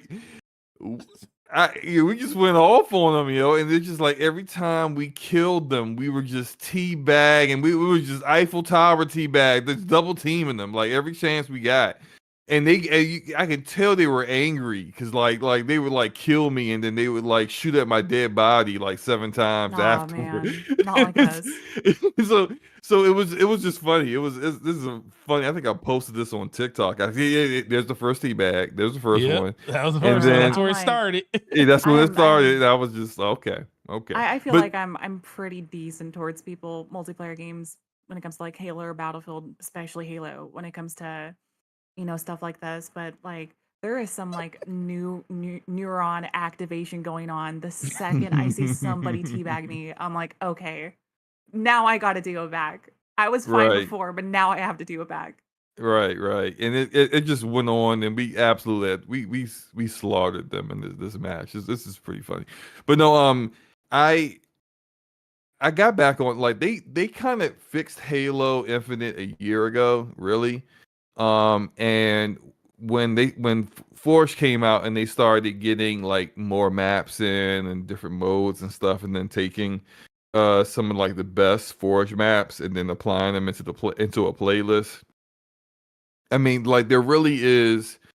You can just play like Halo. You can play this game now, like any way you kind of want to play it now, and it's fun. I haven't played in a little while just because I've been so busy trying to get rid of my backlog and all the other games that I've started this year and then never finished. And I'm getting closer to a place where I could just start jumping back into a lot of my shooters again. But yeah, on the 17th when the new season starts and the new content drops, I will be there. What do I you will think be of there what playing. do you think of the new content, man? Those skins looking pretty sick, bro. Yo, the skins have been looking good for a minute now. Like I got this like last season's content is great. And what I do love about Halo Infinite, and they made this decision early on, and I enjoyed it. But like if you have missed previous seasons or if you didn't complete the season, like yeah, there's a new season that's out, but you don't have to start it. You can just complete the old season. Like say for example, Call of Duty right now, they're dropping a season 6 real soon. That if you didn't complete season 5, well, oh well. Sorry. And that's the majority of the games. Fortnite's like that. Like any rogue company, any multiplayer game that has a battle pass, if you didn't complete the season, they don't care. But Halo Infinite's like, no, okay, that's fine. Like, look, you can start the new season, and come back, complete the battle pass, then come back to the old one if you want to. It's really all up to you. You can choose to do it however you want.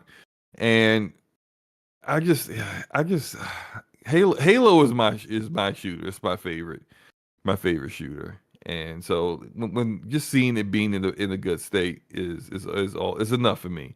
Yes, it's got less players than Battlefield 2042. Yes, I played some little like nothing like shout out to Slycrow who hit me. I think it was Slycrow that was like, "Hey, have you ever tried this one battle royale game?" And I'm just like, "No, I've never even heard of it. Let me try it." It's basically it's a Apex Legends wannabe, right? And I checked it on Steam and all the other like places where the game's available. It's got like 2 times as many players playing that than Halo Infinite. And I'm just like, damn, even this game got more players, but it's fine. Halo It's got fine. no people playing it. It is fine. This is long. I get into matches quickly. I don't wait that long. So as long as I can get into matches, I'm good. And so I do think with them adding more modes that people are looking for, more people are going to give it a shot and come back, because I don't think they're ever going to recover like the 500,000 people concurrent that they had like that first month. But they're going to get enough people back where it's in a healthy spot, I think. And I think that I think Pierre is the right guy to help them get there. By the way, I did check, as I always tend to do, check the good old Halo tracker. Forte, do you know Autumn got more matches than me? Really? Yes. I was like, wait a minute, hold up, yo. You got like 30 more matches than me. I'm like, what are you on? What are y'all over 1,500 matches right now? Something like that? No, I'm at like 930. Yeah, and I then think I was just like crossed 940. over. I'm real close to 1,000 or something like that. Yeah. What's that? What's the preferred game mode, Autumn? Honestly, so sometimes I just key into quick play, but I think the thing I stream the most is the Fiesta playlist. I love Fiesta. Oh, really? I have a lot of fun with Fiesta. Yeah, our boy Taz loves Fiesta too. Nice. Fiesta is fun. I hate Fiesta. I'm a neglect for punishment. I always gotta, like, if I'm playing Halo, I'm playing ranked. Oh geez. I'm always in ranked. It just I don't goes mind to show ranked. that they're sorry. No, go ahead. I was gonna say, it just goes to show that the content they're coming out with is really hitting its stride and stuff. Even if the player numbers don't specifically reflect it, even though maybe it should, it just goes to show the content they're coming out with and stuff like that is really worthwhile. Because for me, I'm looking at my, like you just mentioned, the matches, total matches played and stuff like that. I looked on my stats on Xbox, and I'm like, how do I have just as much time in Halo that I do Battlefield? Like, what happened here? How am I playing this just as much as Battlefield? That's so crazy to me. Yeah, my preferred mode is Team Slayer. Although I don't mind, jumping into ranked all the time. All I cared about with ranked was to hit diamond, and once I hit diamond, I was like, I don't care anymore. So I don't really go into. But like Team Slayer, yeah, I just want to shoot people. I just want to shoot people in the face and just have fun with it. But no, I as usual, I hate the maps where there's vehicles. Can't stand those. He can't stand big team battle. Big team battle can kiss my. I can't stand big team battle. I'm just gonna say I don't like big team battle. I think me and Autumn need to get you in some bigger matches, especially on Battlefield, so you can experience what it's really like to play with people that know what they're doing. And 100%. you will change your mind, because this is the thing people don't realize about. You can do a lot of different things about, like, you could play on the fringes and do whatever you want in games like that, or you can always be in a fight if you want to be. In Battlefield, you can always be in a fight. Allow me to retort. Autumn, everyone that I have gotten to play TDM with me in Battlefield have been like, hey, this ain't that bad. I'm kind of digging this. Forte was like that. Hey, I'm kind of having fun here. A couple other people I can answer that. I can tell you why that's the case, though. Eric Empire and Audible and T-Rock, they were all like, "What? You want to play TDM?" We was playing TDM. They was getting. They went from mild-mannered to toxic in seconds. They were just like, listen, Eric is good at these games. Yes, he is. And so it's just like, TDM is where it's at. Like it is the foundation of first person shooters. You can't just ignore it. I don't care how grandiose your mode is. I don't care how big the map is. I don't care if you got 128 people in there. The reason my excitement, SloMo, the reason I got excited when we played TDM on Battlefield, it wasn't because it was TDM. It was because I was like, wait a minute. I just got 20 kills in a game, and that gun that probably took me 2 matches to level up in one game of Battlefield of Conquest, I did it in one. That's what excited me. I was like, oh, so this is where I need to come to level up all these attachments on That's these not weapons. what you were saying at all. No, I was having fun because you were talking smack to people who can't hear you talking smack to them. No, because I did fun. that, but I do that in Conquest though. I was like, because people think they smart. They say you aren't smart. I know where you are. I blow the building up while you're inside of it. it's great. But we ain't going back to Battlefield because Battlefield's a whole other subject. Anywho, because Battlefield ain't even on the topic list. And y'all keep bringing up Battlefield. Anyway, it's beautiful. That's why. Anyway, Halo Infinite, it's back. We need to play some stuff. I'll even play Firefight. I don't even care. I'm down for some Firefight. We could definitely do that. I'm down for that. Haven't played that since Reach. We need to do that. I know, right? Yeah. Look, man, I'm just glad that it's in a good place. And I always felt the gunplay of Halo Infinite is the best that 343 has done. And just to kind of see it shining with more content, which is all the game really needed, was more content to fix the desync. That's really what it was really all came down to. But they had to use this trash slip space engine that just messed everything up. I thought I would never say it, but Halo's multiplayer feels better than Destiny right now, and Destiny's I love that game, but that game's broken right now. Well, I love to say it. Well, Destiny multiplayer stinks. No, and Halo Infinite's multiplayer is awesome. It's awesome now. It's awesome now. I'll give you that. All right, moving on to the next subject. Let's talk about some Spider-Man slow-mo. Let's talk about, a game that is coming out in the next Friday. I know you did a stream on the DPS channel yesterday for an hour, streaming. What was it, Spider-Man 1, or did you do Miles Morales? It was Spider-Man. Spider-Man 1. I want to do a replay through Spider-Man Remastered and then Miles Morales before Spider-Man 2 comes out. So I have a week roughly to get that done. I think I shouldn't have any problems getting that done. I'm halfway through the remaster now, and Miles Morales, I'm not doing, I already have platinum both of them on PlayStation, and I didn't 100% them on PC, but I did a fair amount of the content. I will do the DLC for the remaster as well, which is roughly about an additional 6 hours of content. But I'm just mostly because I'm doing a new game plus on Ultimate, which is the highest difficulty. So I don't need to level up. I don't need to do all the other content to get more experience. I can't really I'm level 50. I can't get no more experience. So I can just beeline the main content stuff. And that's pretty much what I'm doing, because I've only really been playing this week, and I'm already halfway through it. So I should have it all knocked out by next Friday, but I'm really excited for it. Just not too happy with yeah, I know. Yeah, so look on Twitter, I went and muted so much stuff. I muted the word Peter, I muted the word Parker separately, together, Miles separately, Morales separately, Miles and Morales together. I muted Venom, I muted Spider-Man with a hyphen, without a hyphen, Spider-Man 2, everything. I muted every word I could think of that would, and I was fine.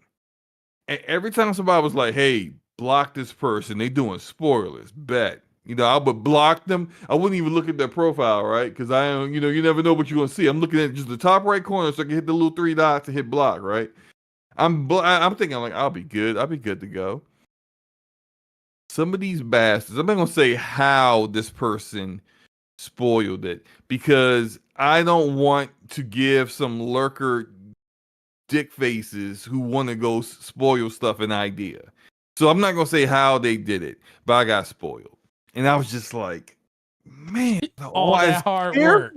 As I still got spoiled. And then now apparently today, the first hour got leaked, and I'm just like, come on. So now it's just it's going to be with screenshotting stuff, and it's just I already have my Twitter timeline set up in a way where, look, no offense to all the people that I follow, but I have bell notifications on for the people I really want to see tweets from.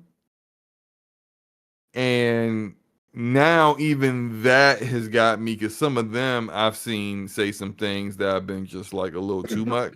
Right. So now I'm just like, for the next week, I think on Twitter, I'm just gonna be just not really looking Incognito. at anything. Yeah, I'm not. I may barely even, like, if you tag me in something, I'll look at it. But like, other than that, I'm not really trying to indulge too much, because just people.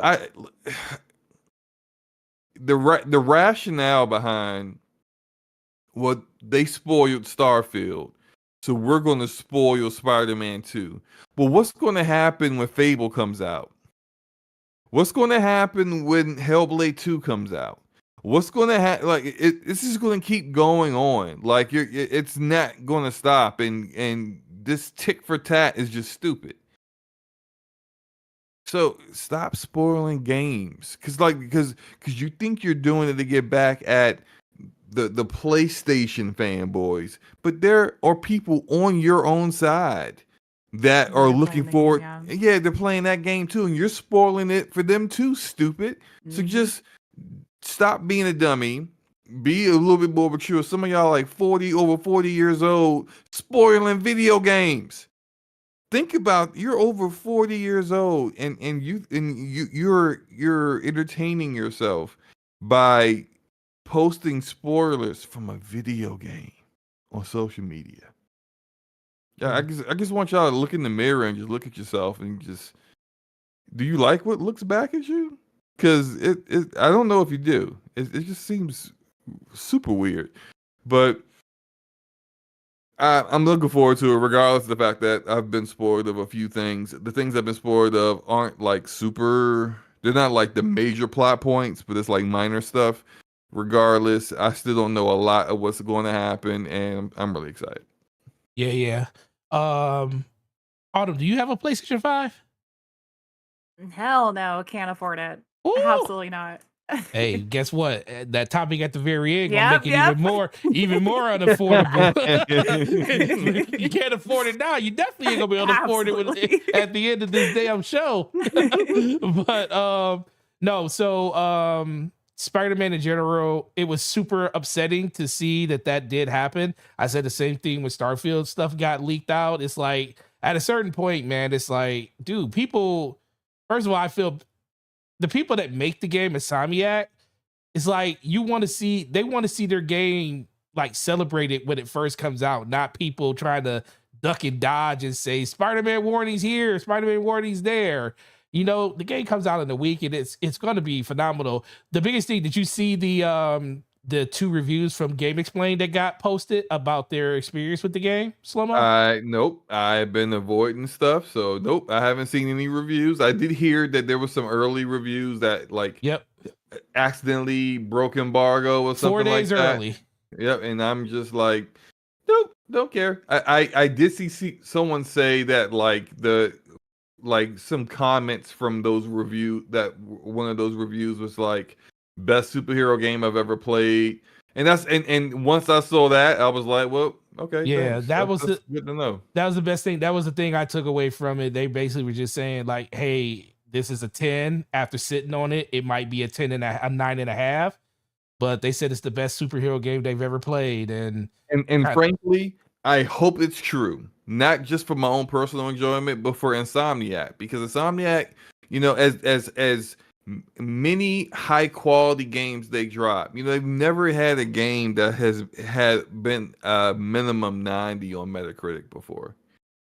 And I would love for this game to be that for them, to finally get over that hump, finally get over the 88 curse that they seem to be on. That thing, it's like mostly 88 and 85, somewhere in that range is where they seem to always fall. But it would be great for them to at least get 90 on this one. That would be pretty awesome for them.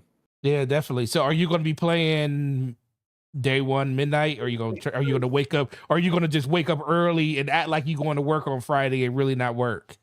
Well, I work from home. So, But that's what I'm saying. But are you actually going? But are you actually going to no, work? I might be sick You might be. Friday. You You know, might be sick I on might Friday. I might have a chronic case of I don't know, bubble guts flu. I don't know, something to where I'm not working. So don't ask me nothing because I'll be Autumn. there. Question to you, Autumn. When's the last time you called off sick for a video game? Ooh, that we'd have to And go what many. game was it? We'd have to go many years back. I think the first game I ever called off sick for uh was The Elder Scrolls Oblivion.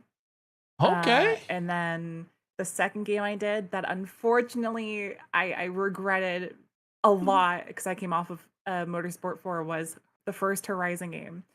Uh I wanted to stay in for it and I did, and I was very upset at the game and I returned it the next day.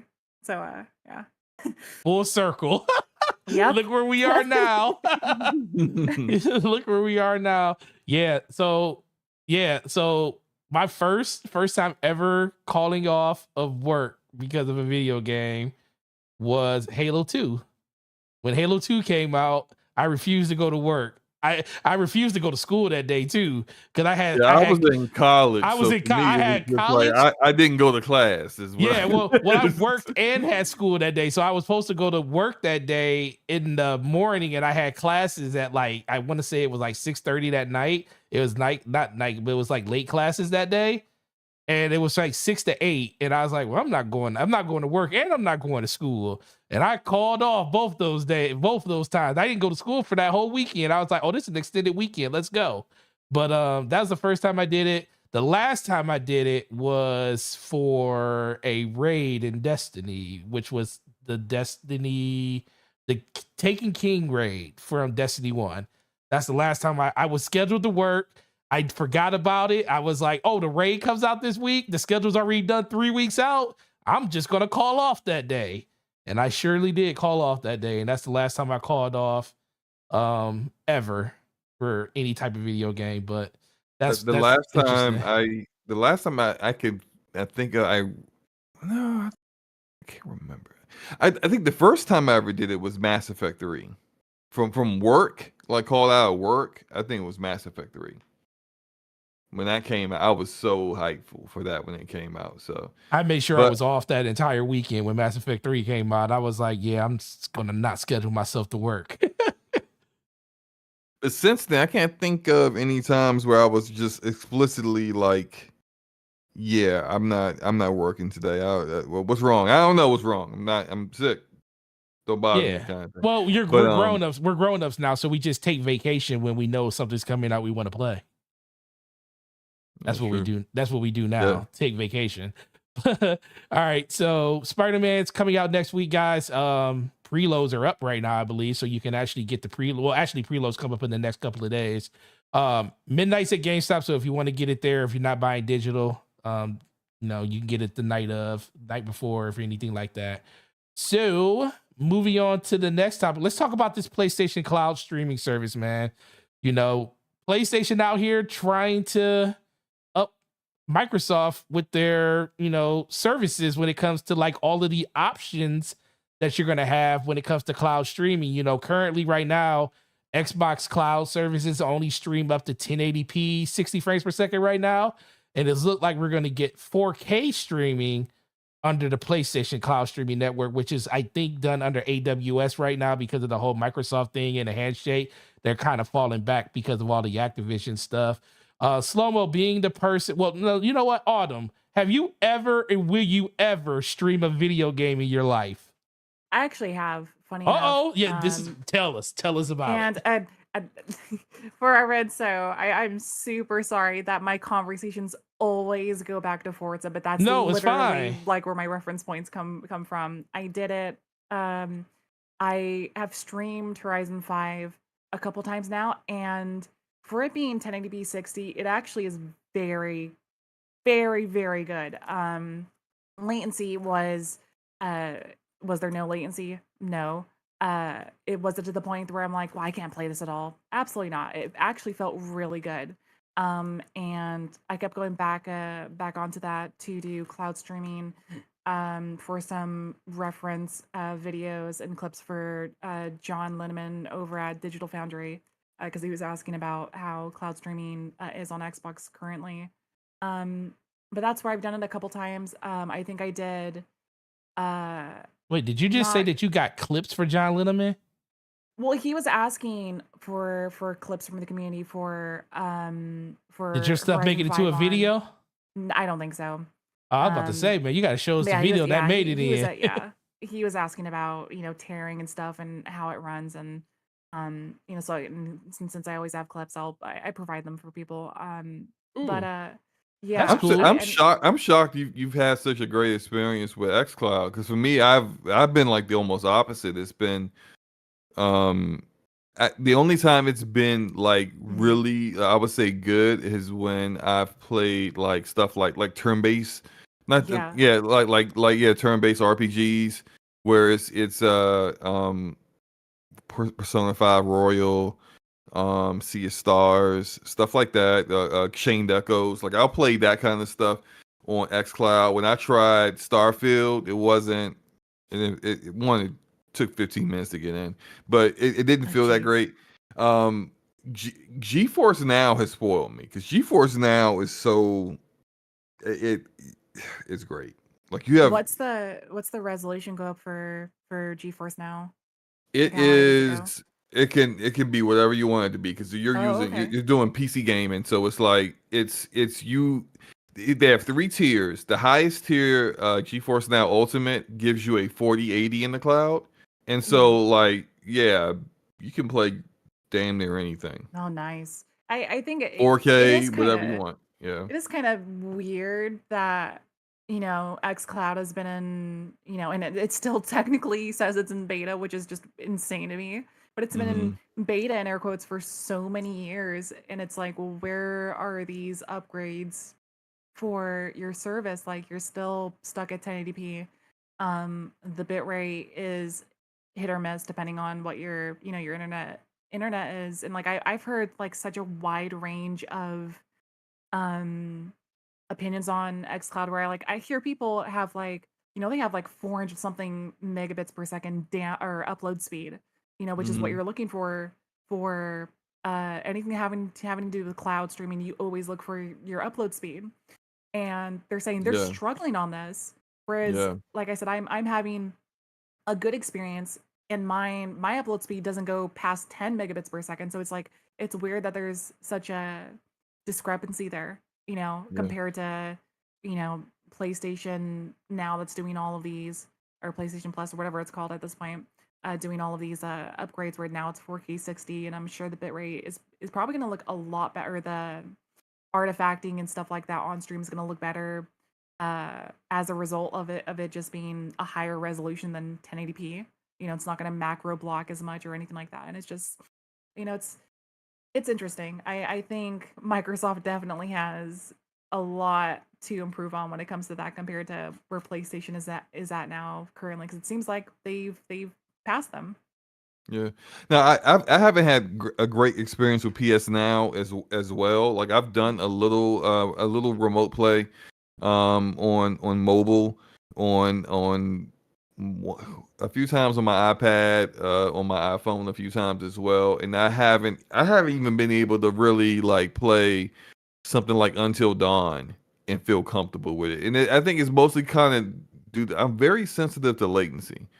And if it doesn't feel good, I'm not like especially if it's a game where timing is important or I need to be able to kind of like get as little as latency as possible in order to really be successful. I just don't even want to touch it. And so I think them doing 4K is fine. But depending on how people choose to consume the cloud streaming with PlayStation, that the 4K is not really going to matter. Like if you're playing off of your phone, name a phone that has a 4K resolution. I don't know any. A So real it's just 4K resolution. yeah, like so it's like and the screens are so small that like Right. The you pixel like density and all that. yeah, Yeah. 1080p is fine. You know, like at the most 1440p, and then there's like you don't even need that. You could be at 720p and be okay, depending on the size of the screen. It's really about the latency. Can you play literally any game in your library or any game that you want to play? And and and what's important is that you're not thinking about it. Like you're just immersed in the game and you're just playing. And the device that you're playing on is no longer important. When you can reach that kind of enjoyment in a game, that's when it's really working for you. I get that from GeForce Now. I haven't got that from very many other cloud gaming services. Stadia, I did feel that with Stadia, but also the Stadia controller. I think that controller connected through that controller also would connect through the cloud as well. It wasn't Bluetooth to like the device that you're playing off of, which you could. It is now because Stadia is dead. But like then the way a way for them to deal with the latency between your inputs on the controller to what you're actually seeing on screen was to just have that connected to the cloud as well, which is I think a smart way of going about it. I'm not sure if PlayStation's doing that or not, but I again I just want to reiterate that like it's fine that they're doing 4K. What's most important, the most important thing when it comes to cloud game is latency. Yeah. Is your how well does it run? How is the experience overall? And if they can nail that, it's going to be it'll be successful for what it is. It's not going to be a replacement for like native, but if you're the kind of person that you were playing a game and then you had to run somewhere and you pull out your phone and connect a backbone to it and continue on that same game, like that's something that people have been able to do within the Xbox ecosystem for a few years now. It'll be great to be able to have that be just as seamless for PlayStation 2. Hmm. No, yeah, I agree with that. I think ultimately it just comes down to I I don't think any, like I said on the podcast yesterday with Enrique and Hamp and everybody, and shout out to B Money being on there too, and you SloMo. Um it's this isn't for us. All this stuff that's happening inside of the cloud gaming network. If it's there for you to partake in, and it's great to hear that Autumn had a really good experience with it in her neck of the woods and streaming it, but everybody's not going to have that experience. So hopefully it does get to the point where you know it does become more of a mainstream thing, because I do like the fact of like when you boot up your Xbox or boot up whatever tech that you have that has the cloud streaming on it, you could just play it right there. Like there was many a times just to see what a game was like, I didn't want to download it because I didn't want to like commit to deleting something off my drive that I might want to play still, just to see if a game was good. And then you could just go into your Xbox and you just click on stream and it will pull it up, and you'll get like the gist of what the game is. And then if you want to play the native experience because you enjoyed it, you can. And I think that's great. And I think that PlayStation giving people the ability to play at a higher fidelity, and there is value to that because SloMo actually pays NVIDIA for that experience. The fact that you can play out on a 4080 in the cloud just to get the experience of seeing what graphical settings look like at that level.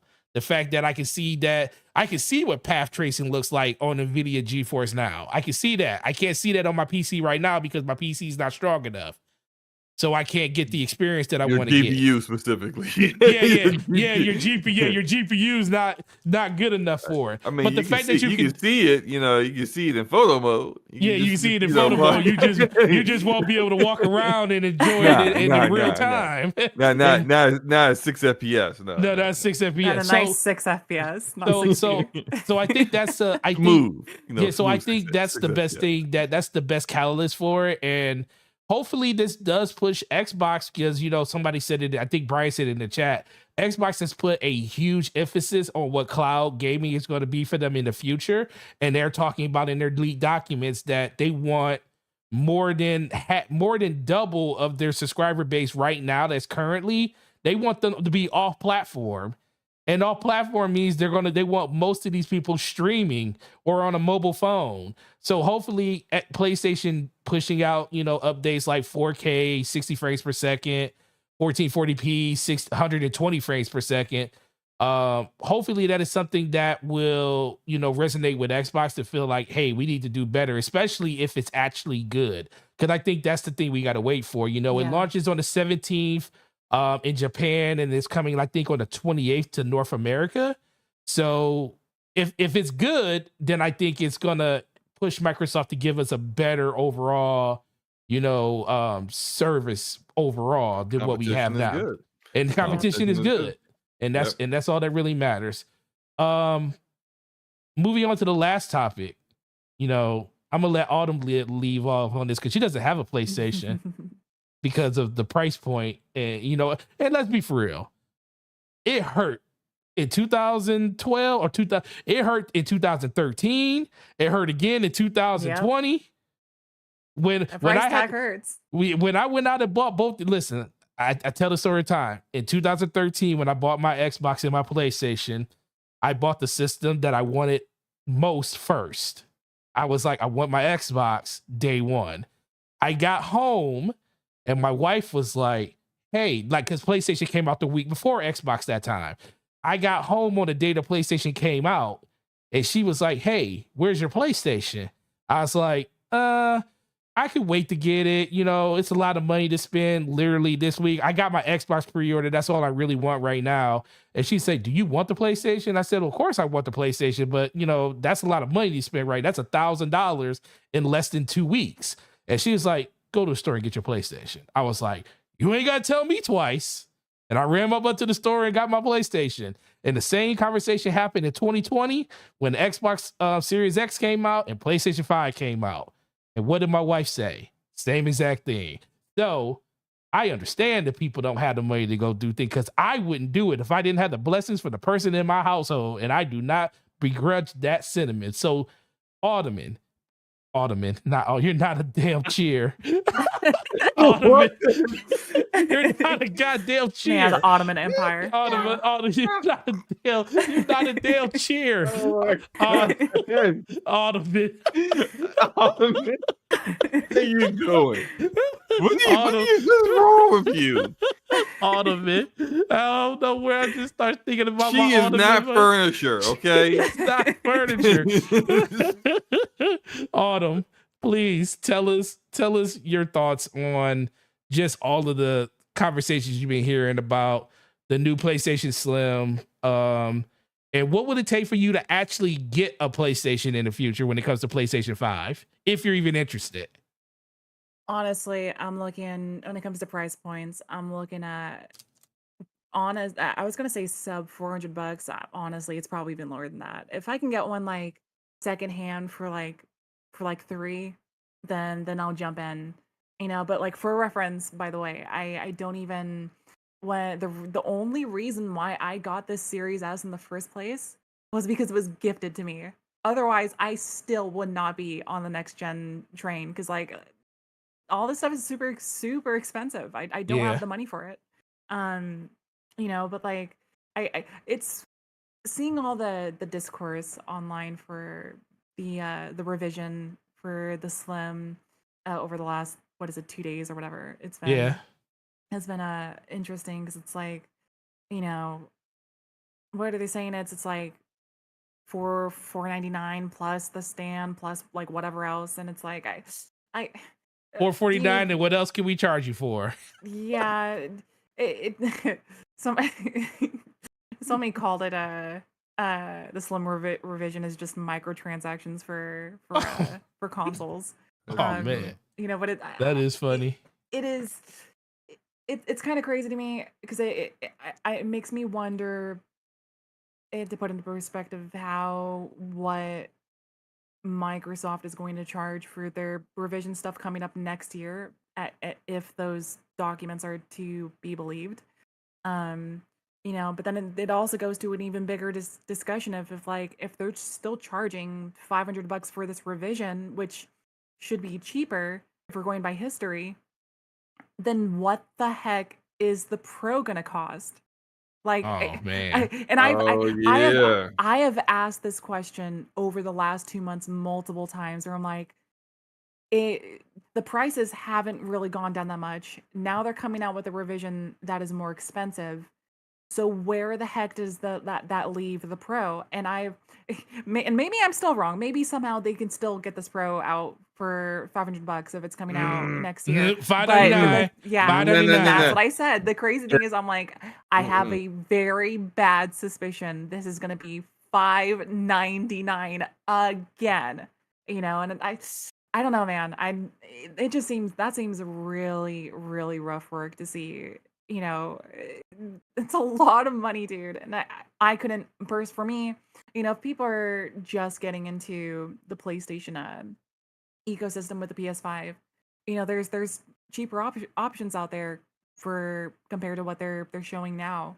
I just I couldn't justify it for myself personally. It's like I said, I don't have the money.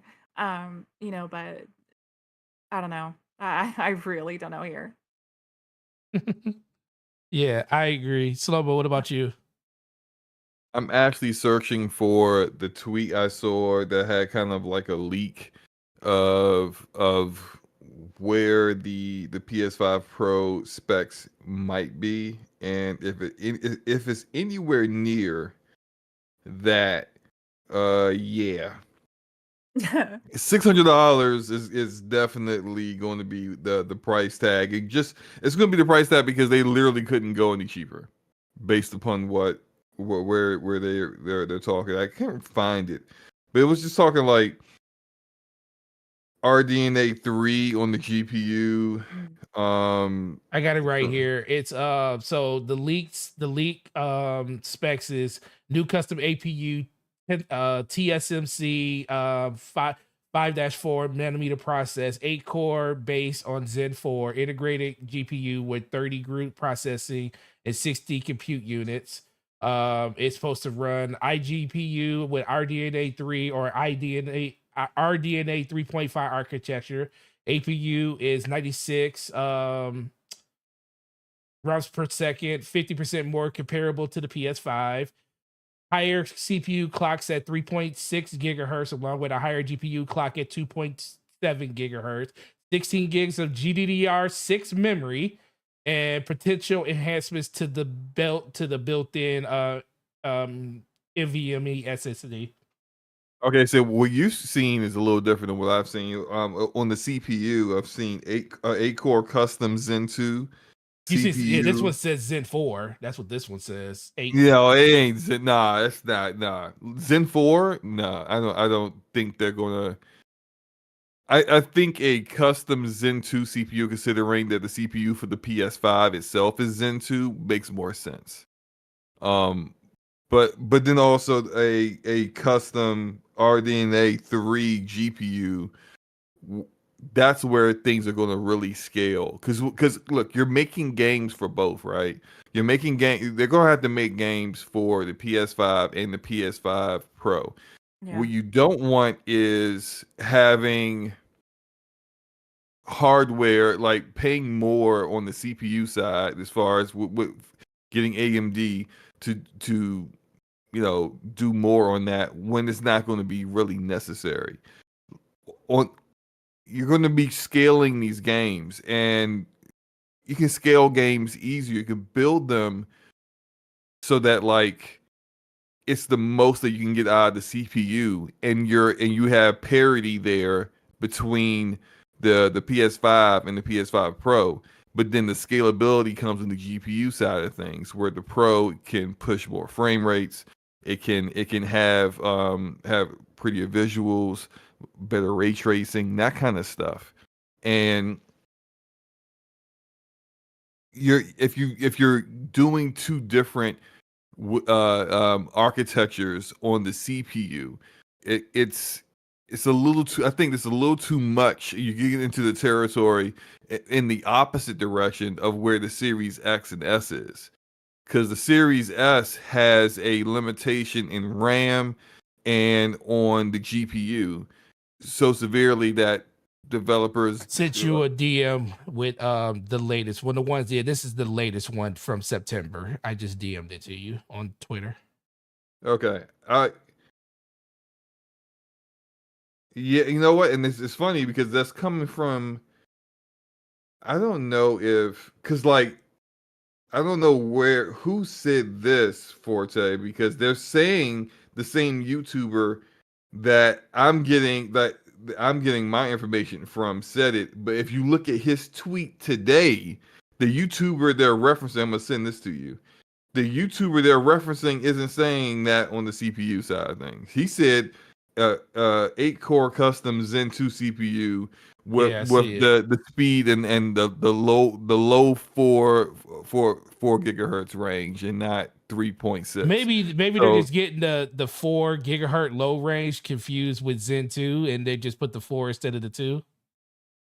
that is, if that's the case, I do not trust whoever just Yeah, relayed that information. Yeah, I Very agree, gaming tech. 'Cause if you got that confused, Yeah, they you got that don't need. confused. Yeah, Yeah, right. So yeah, you're I right think about that. I mean, to get back to like, yeah, whatever it's going to be, it's going to be $600 minimum is what we're looking at on that. And if you're the kind of person that I know a lot of times we say stuff like, well, if you really care about power, you should be on PC.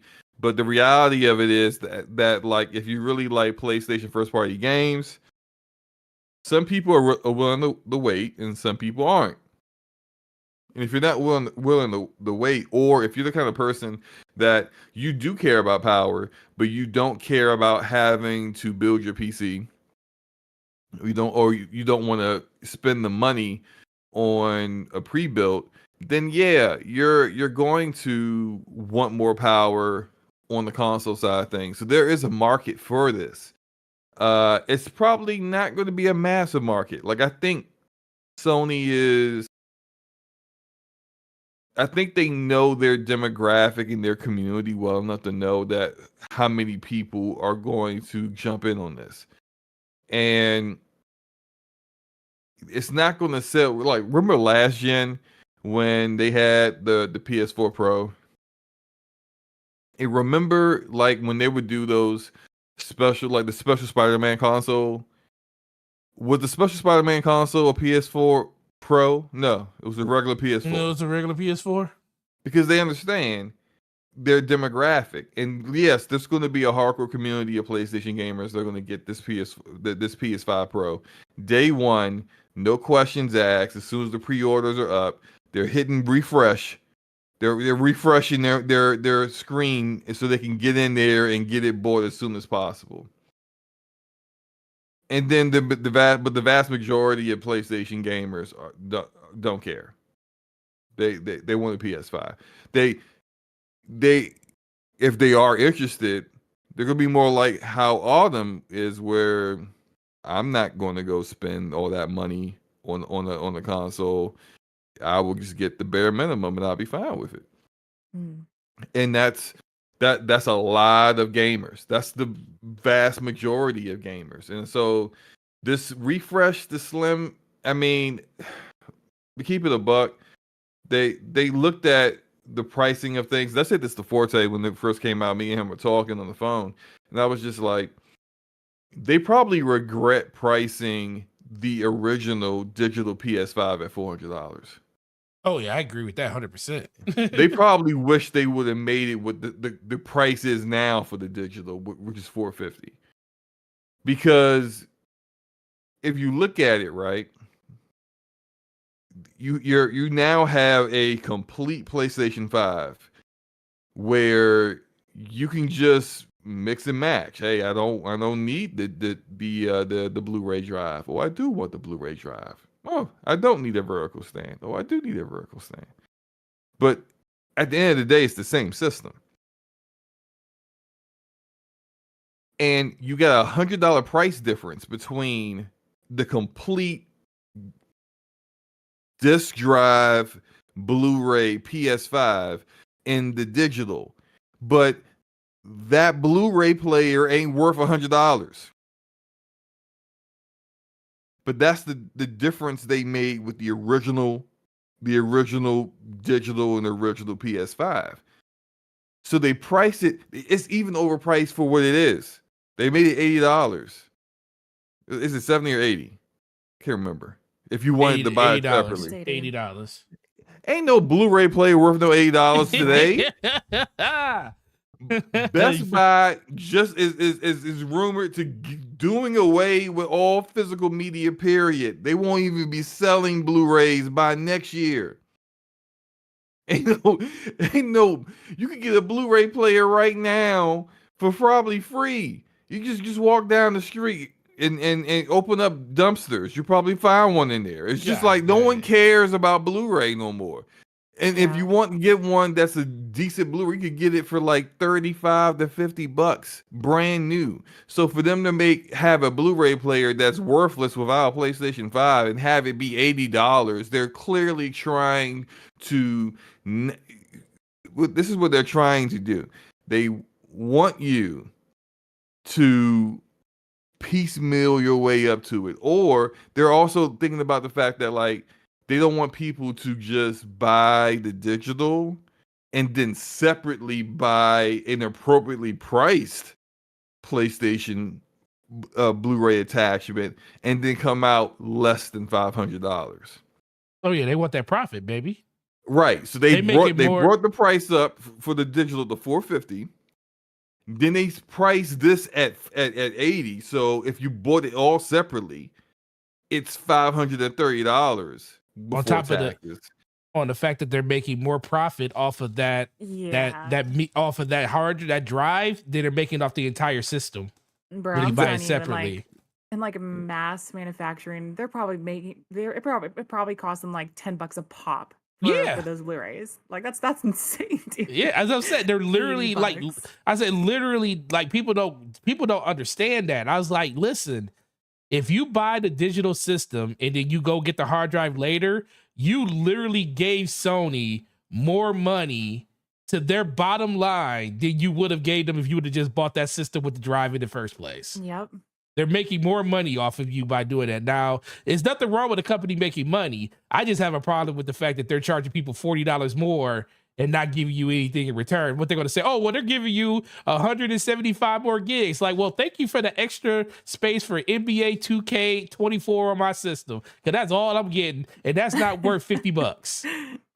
That's not worth $50. That's my biggest thing. I don't have a problem with capitalism. I don't have a problem with companies going after what they feel like they own. But I will say this. I do blame... To an extent, I blame Xbox a little for this because Xbox has put out that disnomer that they don't care about console sales for the most part. They only care about Game Pass. And this gives Sony the right to say, well, if our competition doesn't care about it, we're going to just do what we want to do. Right, and the fact that PlayStation feels like they can charge, listen, like shout out to B-Money. He was spitting yesterday on Brap about this.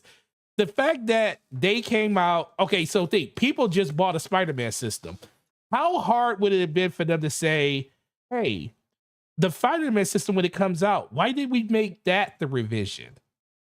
Why did we have to make the old system the revision? So now you got these people that bought these plates on this Spider-Man system, and guess what? They can't even use them on the new system. Can't even use them on there because it's a 4-split design on it, so it's completely different plates now.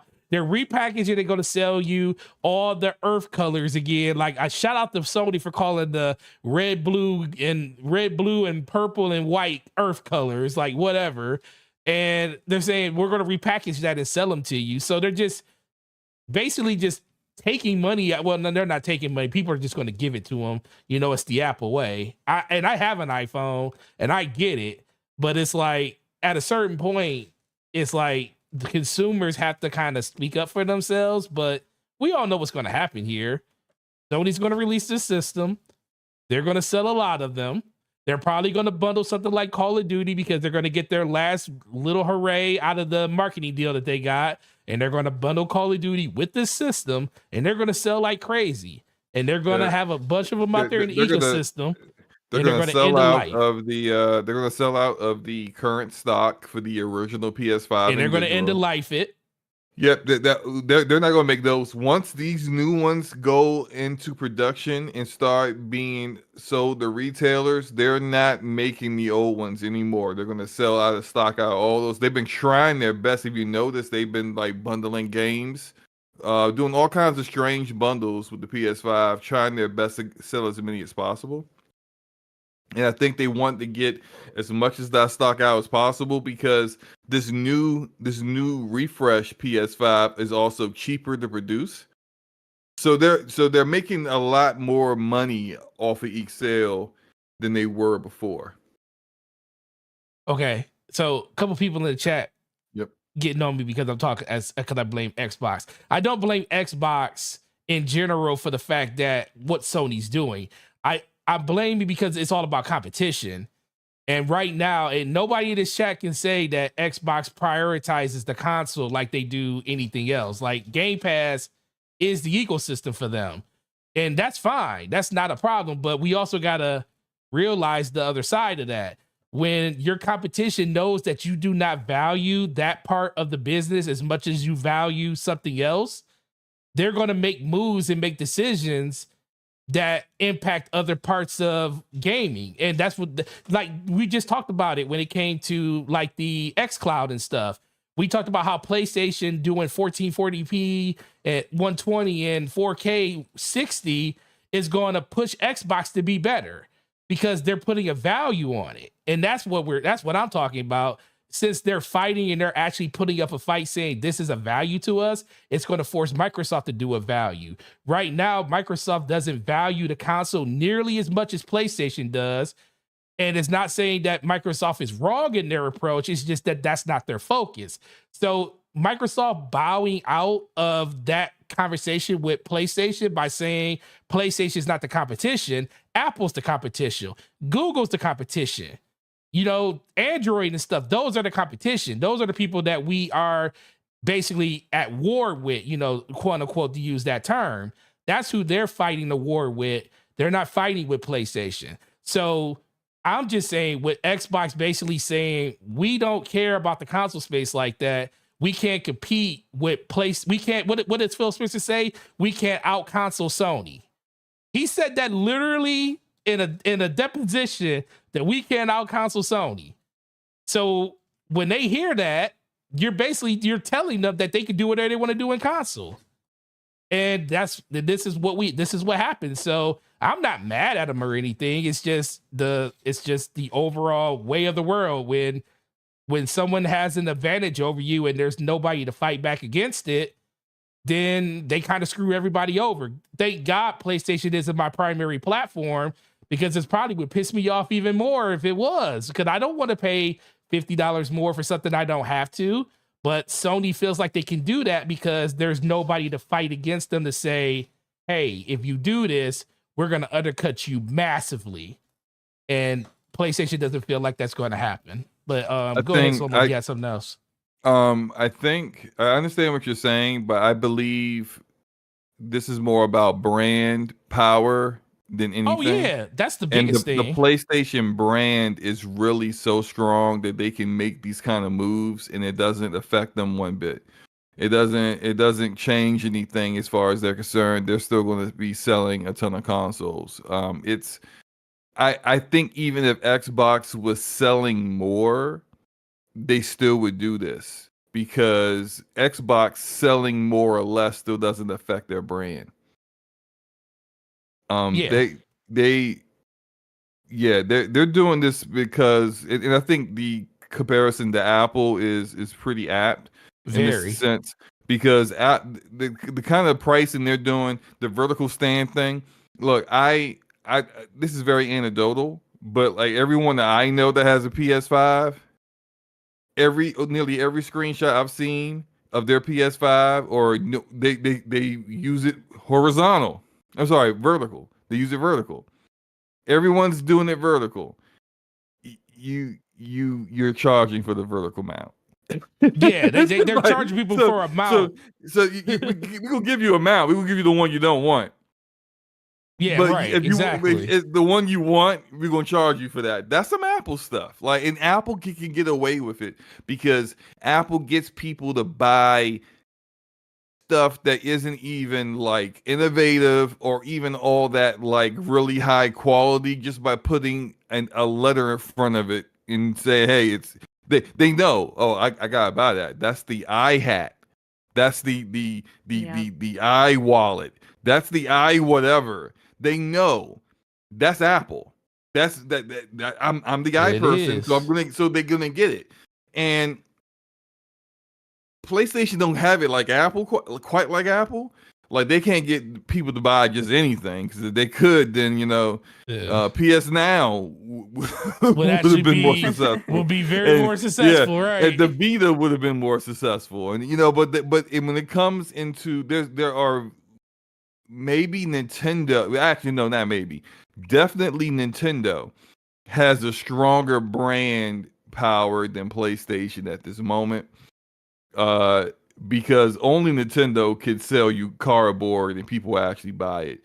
Only Nintendo could be selling you an outdated piece of crap like the Nintendo Switch, and it's still outselling, far more advanced hardware that's Did you out see there. the numbers for the Nintendo the Mario system in Japan? The numbers It, were double it's in the Japan. same. They just changed the colors. Why do y'all keep buying it? But Listen, they keep they keep buying it. doing it. You see, it's brand power.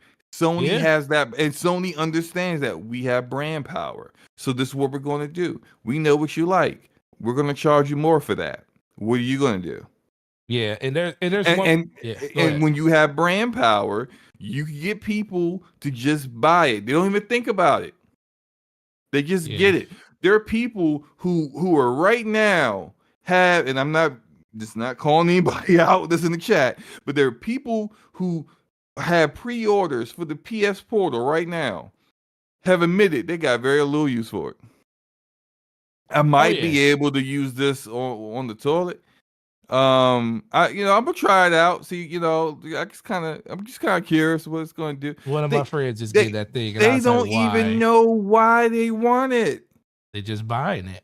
And there'll be the same people that tell you that's a compromised experience. I don't like playing my games that way. I want to play games natively on my hardware, that kind of deal, right?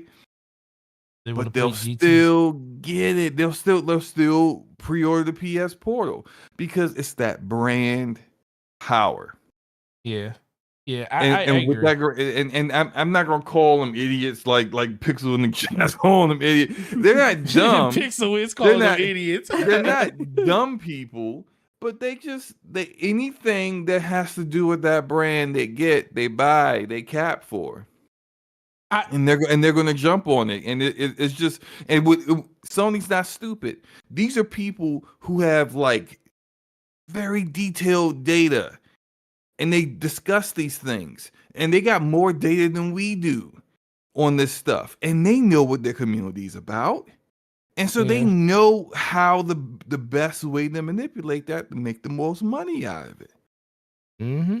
I I mean, agree. look, I was reading some of those emails that came out with the ABK stuff, and like I'm not saying I thought the Xbox leadership was dumb or anything, but just the way they discuss, like sometimes some of the decisions they made, I didn't think they really like discuss these things in detail the way we do sometimes. But I'm looking at these emails and I'm just like, oh man, they just really breaking it down, and I wish they would break down some looking at Redfall before it came out, but but they Yeah. didn't. But they get in deep into this kind of stuff to understand their community and what their communities are about. And PlayStation knows their community. Their community is going to be just fine. They can do this. They can charge them more, and they They give know it's him going to be less. fine. It give them less. They could increase the price of PS Plus. Provide app didn't even provide what they said they were going to provide with the service initially. Mm-hmm. Still now have done that and still give you nothing of additional value when they increase the price, and they know it's going to be fine. Mm-hmm. Because what are you PlayStation guys that play COD going to do? Not play COD? What you going to cancel PS your PlayStation? We at least get you go down to essential. Which Yeah. we increased that $20. Like they understand how to get the most money out of their community. And look, if you don't like it, don't buy it. Yeah. That's the brand power that's the power that we have as a group. If we're not cool with something, like I unsubbed from PS from that the PS Plus. I unsubbed from it. Sure did. I did too. already had it paid up to April, so I still have it technically because I already paid for it up to April 2024. But it's a wrap. You're not gonna be like, and I had the freaking premium, which is a waste of money. You ain't gonna be wasting even more of my money for nothing. But I know I'm by myself on that. I had to make a personal decision for me. I am fully aware that more than likely they're gonna still come out on top in making more money off of the price increases. Because it is what it is. It's brand power. And when you got people by the short and curlies on certain things, you're gonna do what you do. Yeah. And the last talking time I want to say about this before we get up out of here is the conversation around, because it's all about a bunch of whataboutisms and stuff, and people keep talking about, well, one company did this and another company did that, and a lot of it's based around like, well, Xbox came out with a $50 price hike on the Series S, and I'm like, those two things are not the same. I wish people would stop comparing a console that had 512 gigabits of memory, the one that's getting 175 gigabits of memory, and they're basically taking out the functionality to lay your system on the side vertically. It's like that $50 difference isn't even the same. It's like, don't make sense to me. Yes, Microsoft did raise the price, but also if people read those leaked documents and that stuff comes to fruition, they might remember to see in there that the new Series S that's coming out with the Wi-Fi 6 and everything that's digital, they also said that system's going to be $299 with a 1 terabyte hard drive. So if that happens in 2025? 2024. 2024. Oh yeah, next year. You're right, next year. If that happens, then Xbox will literally have $250 price difference between it and the lowest PlayStation platform. So, and here's not 200, $150 difference. $150 difference. Here's a great question, and it goes back to what I talked about, brand power. Does that mean that Xbox Series S is going to outsell the PlayStation 5 digital? No, it doesn't. Nope. Now, in other markets where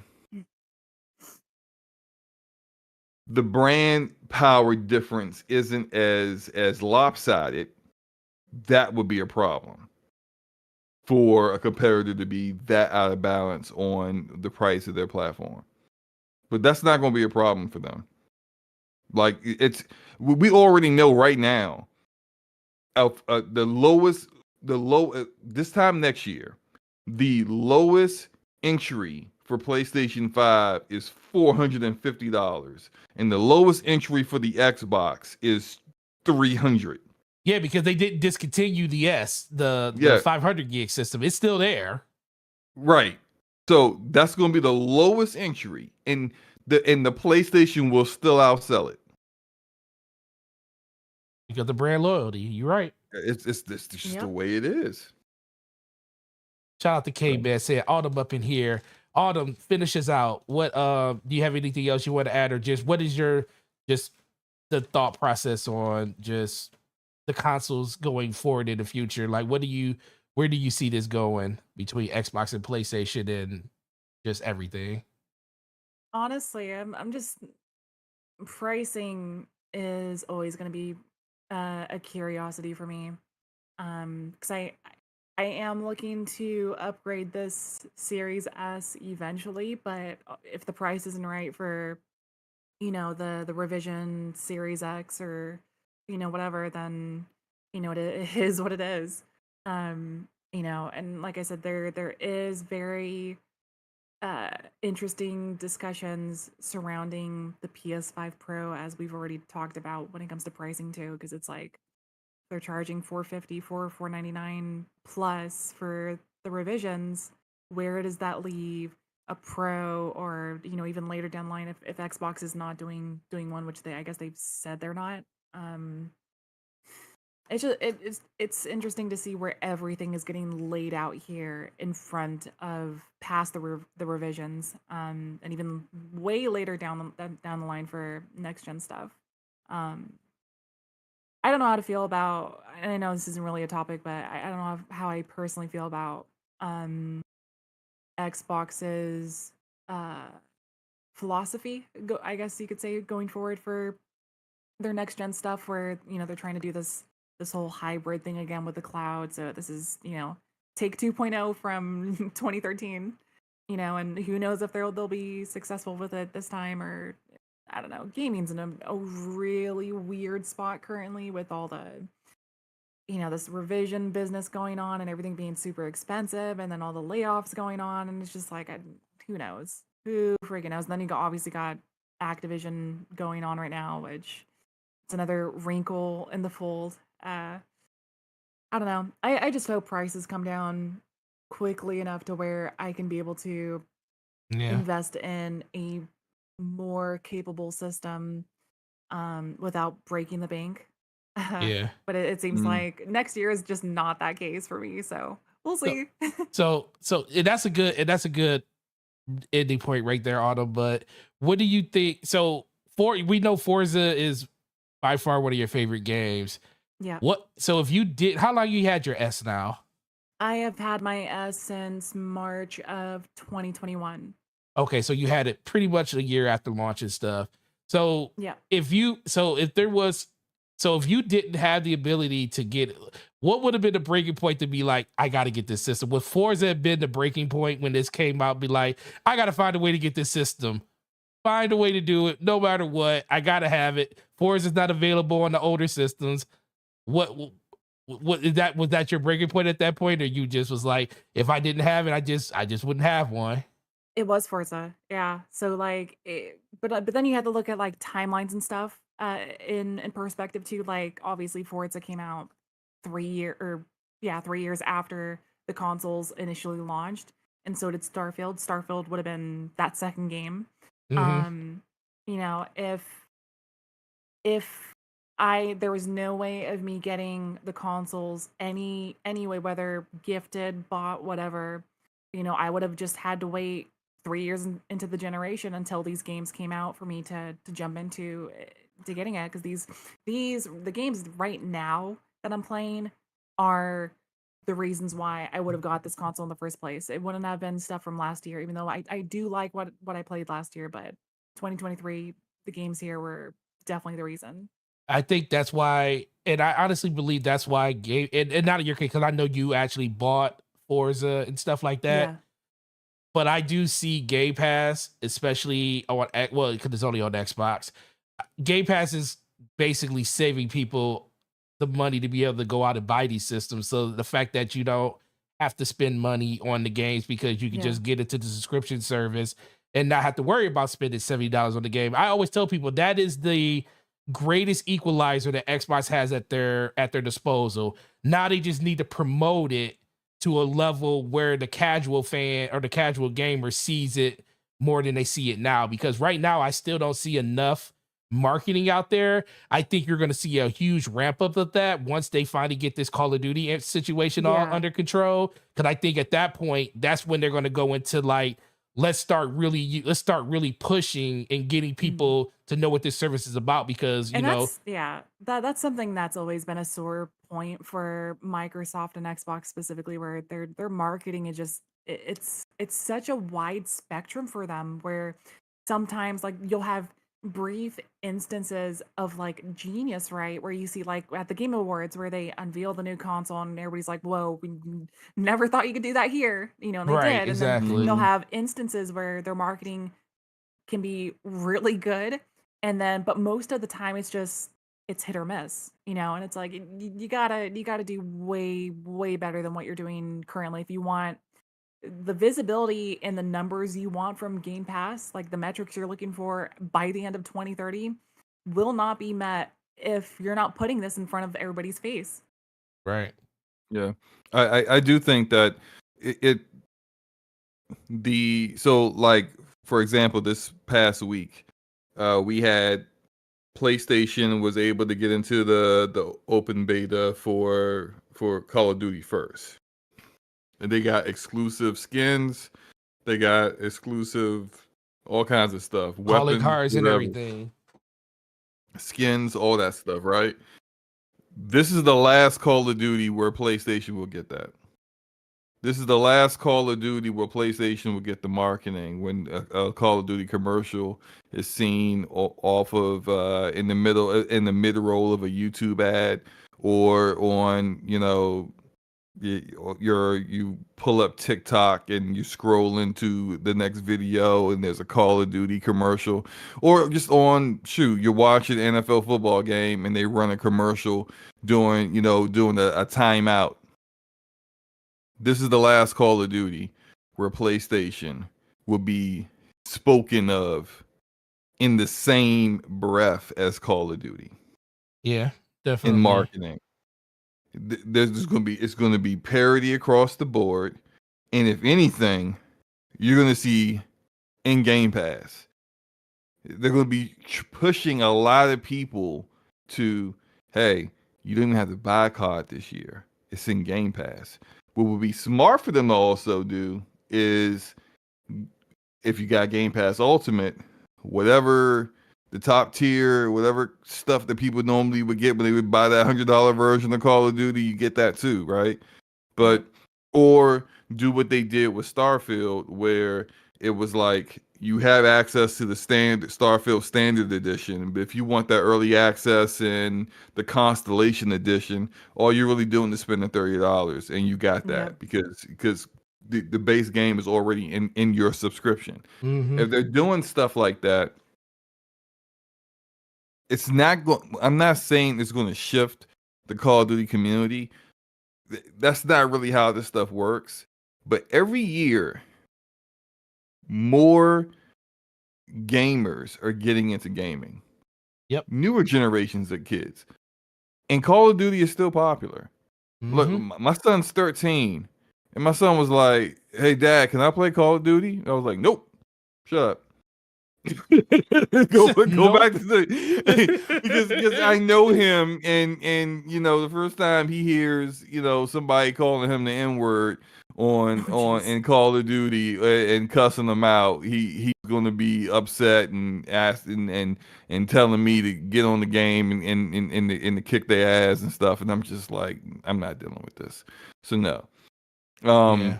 but he's not mature enough for that yet. But the fact that I asked him, I was like, "So why do you want to play Call of Duty?" And he's like, "Because my friends at school are playing it. They just started playing it. They just stopped playing Fortnite and Roblox, and now they're playing Call of Duty." Uh, you pulled on your heartstrings. Yeah, and so it's just like every year, he's in 8th grade. Every year, more and more kids are getting into that demographic that is the Call of Duty demographic. They're entering into that realm. And when they're getting in there, like my son also was like, "Yeah, I want a PlayStation 5." And I was like, "Why you want a PlayStation 5?" Because my friends have a PlayStation 5. That's it. Couldn't tell me a single game on PlayStation 5, but he wants a PlayStation 5. Yeah. I told him, "You want to play? You can play mine. I'm not buying you a $500 console you're not going to use. Just not. I'm not doing it." But this as the reason why I'm bringing all this up is that for these newer generations, when they're getting into this and they see the marketing. Now, we being educated, knowledgeable gamers are like, Some Call of of Duty's us. still coming out on some of us. Call of Duty's still coming out on PlayStation. I don't need to buy an Xbox to play COD. I'm good. The newer gamer who The doesn't tablet know that. gamers. The tablet Yeah, gamers. those kids don't know that. So when they see the marketing, this has been happening for years. They see the marketing, and at the end goes PlayStation.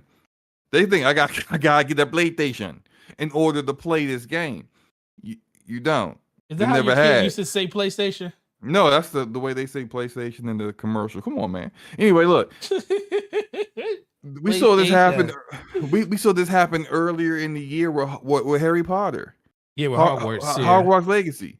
People, hundreds of thousands of people. I gotta play the Harry Potter game on PlayStation. It's on every freaking thing. We saw it on Destiny. It's on PC and Xbox too, bruh. Yeah. No, but you know, look at the end of the commercial. What system did they say it was on? PlayStation. Hey, thank you. So. Yep.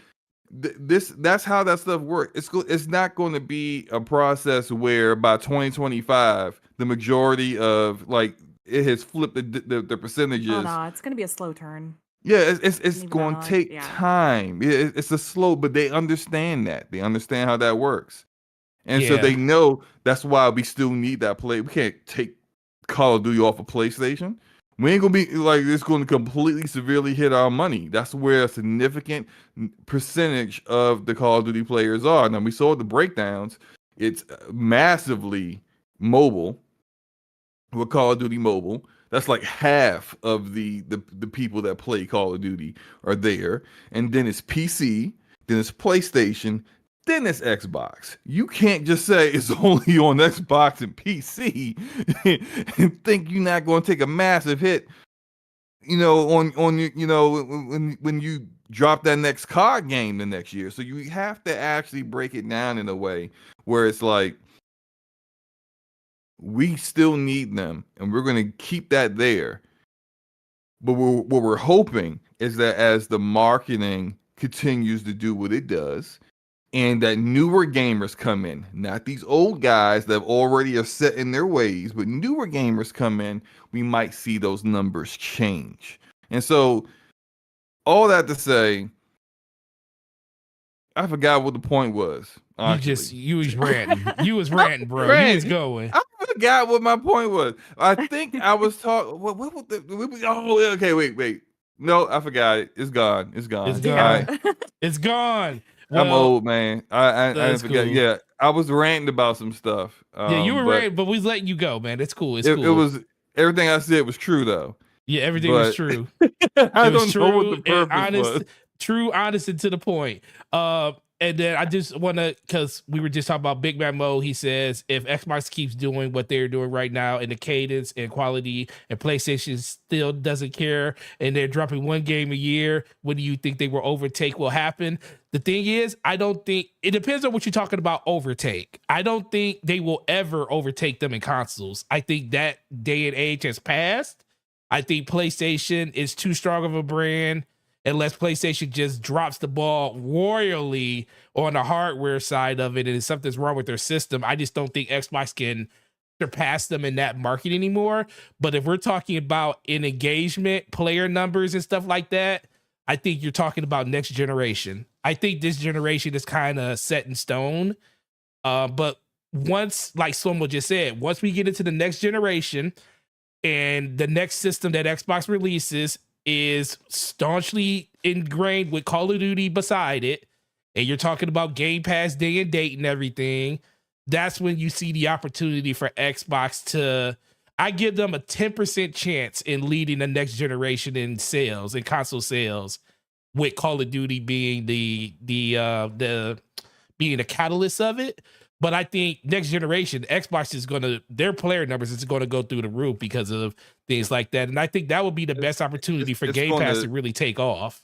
I think it will shift the numbers though, but it won't shift them too much because look, yeah, it won't shift them too much. What also came out from these the ABK deal and all that other stuff was PlayStation statistics showed that only 6 million PlayStation gamers only play Call of Duty. And then it was an additional, I can't remember what the additional was, but there's like there was a smaller number than that, I think, that played Call of Duty like 75% of the time on PlayStation. So if you look at like total, like what's the lowest total sales of a PlayStation console, like the PS3 at like 86 or 88 million. PlayStation 1. What's PlayStation 1? What was that? It's lower than that. I think it was in the 50s, but PlayStation 3 was 86. PlayStation 2 was 155. I mean, that's so far back. That's so many decades. But what I mean is that at the bare minimum, 2000s, like, PlayStation 3. Yeah, you're looking at like anywhere between 85 to 100 million 100 million install base that is consistently either on last gen console right now with the intention of getting the next one, the current gen, or they're on current gen. Like 6 million ain't really a lot. See, what it's really about is a combination of a number of really popular games that the casual audience gets, and Call of Duty is definitely has a mind share part of that. But it's not just Call of Duty. It's Call of Duty. It's 2K. It's FIFA. Depending if you're in Europe, replace Madden with FIFA. In America is Madden, and you get these kind of games that have that. And if already just one of those games is about the marketing's, got people thinking they need to have a PlayStation to play it, then hey, what else is available here? Oh, these other games I also play, and that's all I really play. If you only really play 3 games a year, you're gonna go probably buy yourself a PlayStation. So to kind of shift that, if Xbox gets the marketing, and what you really kind of need to see is these gamers starting to also see, oh yeah, FIFA's on Xbox, and it's not even called FIFA anymore. Damn, what is it called now? FC 24, FC EA Sports, the soccer edition, something, I don't know. So soccer game, EA soccer game is on Xbox too. So is Madden. So is GTA, so is all the other games like that. What you really need to start to see is the dynamic shift where people are thinking, hey, me and my buddies are going to go get this next console because it's marketed towards this, and all the other games that we also play are also there too, kind of deal. And it's just it had a lot has to kind of help move it in that direction for there to be a really seismic shift. And I just don't see that happening. I could definitely see it on the COD front, but all the other ones that are so popular, like just dumb popular annual release kind of games that everyone gets every year, I don't know if they can shift all of that too. Yeah, I agree. Ultimately, it's just going to come down. We got corrections that PS1 sold 105 million. Yeah, 105. You was way off, I was man. way off, bro. Listen, bro. I just went to go look it up. I was like, I swear it wasn't that high, but then I went to go look. I said, good God, it is 105 million. It's been a long time, man. That was like 1997. Yeah, it's also not really relevant to my point. My point was more about really like current gen, like last gen and current gen is probably more relevant. Yeah, anyway. Yeah. I just looked that up. I was like, that's pretty crazy. But ultimately just comes back to PlayStation. I think this is the biggest thing that people got to realize is the reason Xbox did so well in the 7th generation, where they sold 83 million, is because they had a lot of people that bought PlayStations had Xboxes and PlayStation. Like, if you think about a lot of the Xbox people right now, like a lot of the mainstays, the people that talk in the community, they have both systems. They have Xboxes and PlayStations. That's not the same when it comes to the PlayStation side. It's like, for them, it's like Xbox didn't give them a reason to buy the system too. So the hardcore people on Xbox on PlayStation don't have both systems. That's what they had, that parity amongst the hardcore in the 7th generation. So now Xbox just got to find a way to get that parity back. And this is what we were saying about. Remember Phil Spencer's comments back when Redfall bombed, and he was all like, Starfield being an 11 out of 10 is going to get a PlayStation gamer to sell their PlayStation to get an Xbox. Our response is that's not realistic. What's realistic is for them to say, I will get an Xbox in addition to the PlayStation I already own, because they're not going to give up on what PlayStation provides for them. But you can provide additional value from what Xbox has. And the only way to do that, to have unique content that is only on this platform or your ecosystem and not in the PlayStation ecosystem, is through your first party or second party. And so we'll see how that goes, because now we're getting into the cadence of they're dropping games. Next year, it looks like they're going to have more games available coming from their first party than PlayStation does so far. PlayStation ain't got nothing on the docket for next year, bro. After Spider-Man 2, we don't know anything. It's the darkness outside next year for PlayStation right now. If you can't say a single release date or even a release season for any PlayStation game after Spider-Man 2. That's it. And I know people are going to be like, but what about Final Fantasy VII Rebirth? Y'all got to stop picking and choosing when Square Enix is relevant in this conversation.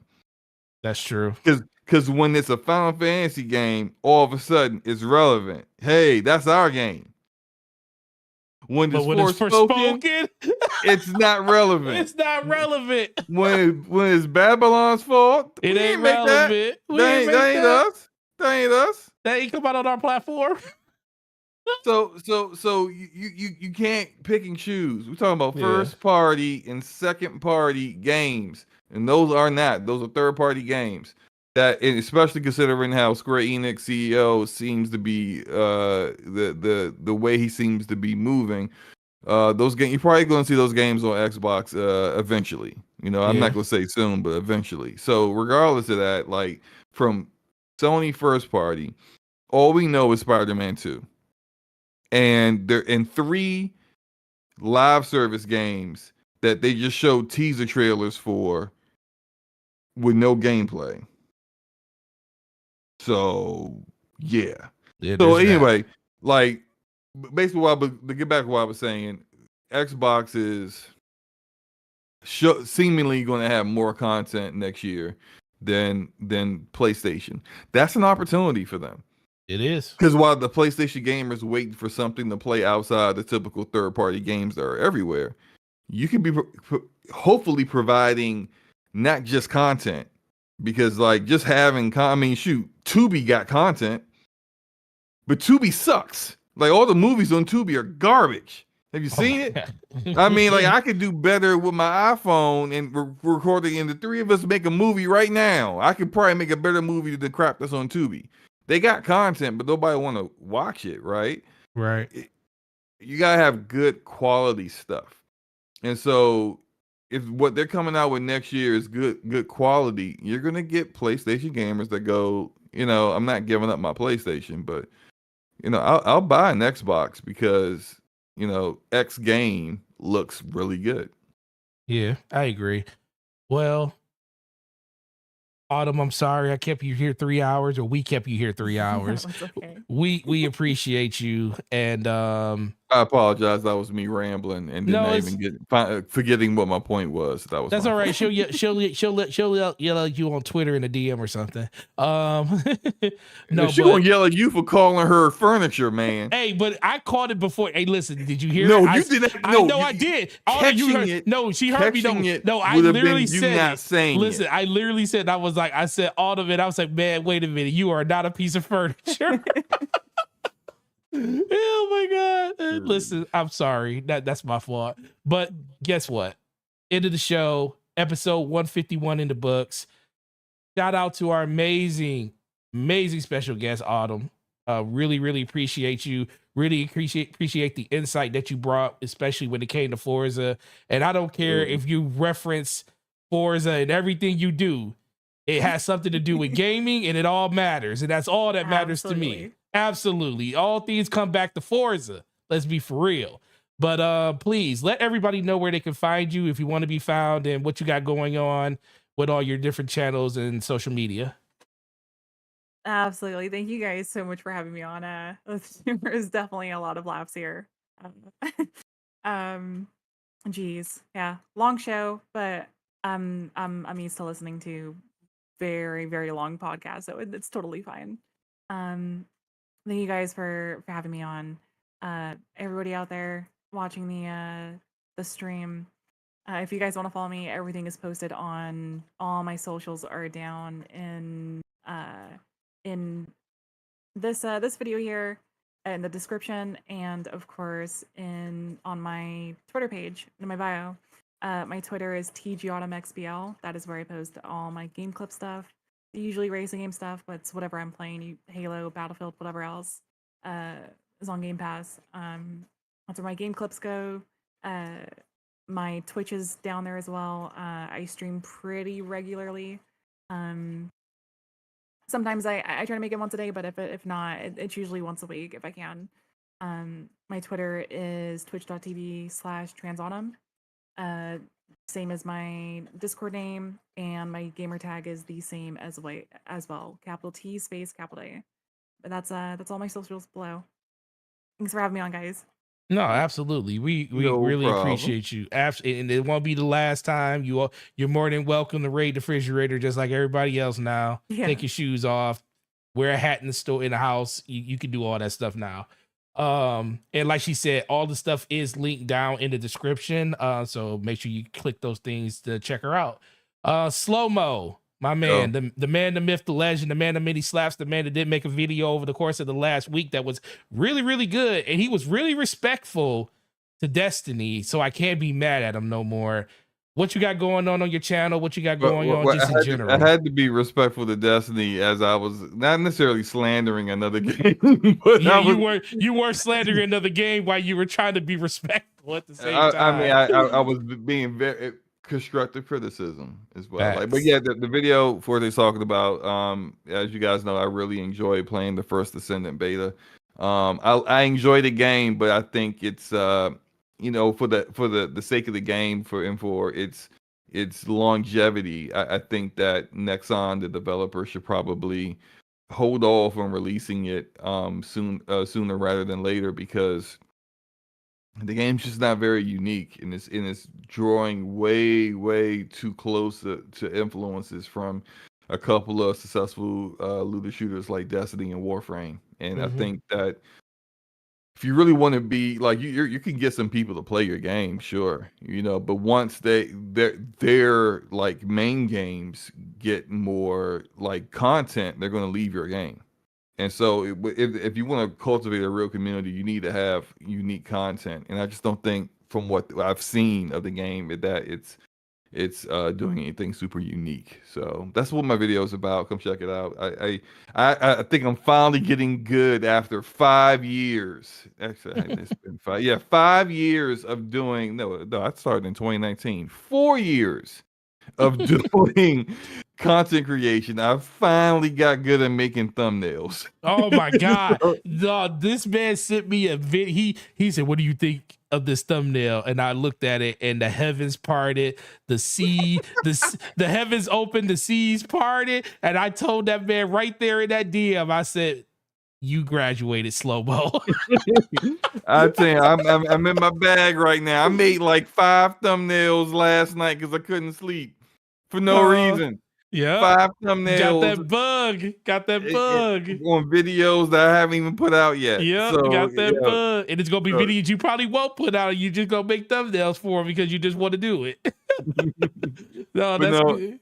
That's good. Great show tonight, Autumn. I really appreciate you joining us. I appreciate your insight on Forza Motorsport. I think that we could not, without you, we wouldn't have had such a accurate and in-depth conversation in detail on the game. And that's the kind of stuff that I like for our podcast, is just, you know, even if it's not a game that like both of us rock with, like Forte is big on Forza Motorsport and sim racers. I am not. but like we're still able to kind of like find a way to be able to have that kind of conversation that Yeah. the people can really get a lot of knowledge and information about, and it's all accurate. And instead of just me just sitting over here like, man, I kind of want Fast and Furious and Forza Horizon, which is all I can think about. That Forza You know? conversation would that Forza topic would have been 5 minutes messing around with just me and 5 seconds. Yeah, it's absolutely my pleasure. I No really problem. appreciate it. No problem, and we'll definitely have you back. And we definitely get into some shooting. So look, I'll play some Battlefield with y'all. Y'all gotta Let's play some. go. Not Y'all just gotta play some Battlefield, Halo with me, yo. Conquest. Look, I said I play Battlefield, man. Okay, Look, that's fine. we'll figure it out. We'll figure it out once we get in there. But Cool. again, I appreciate having you, and sorry we kept you so late.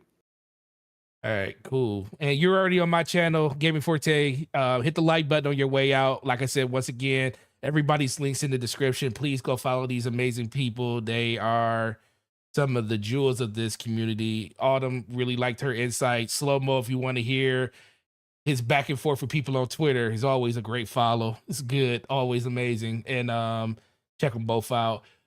Channel members for this channel, SloMo, go ahead and pull yours up when you get a chance.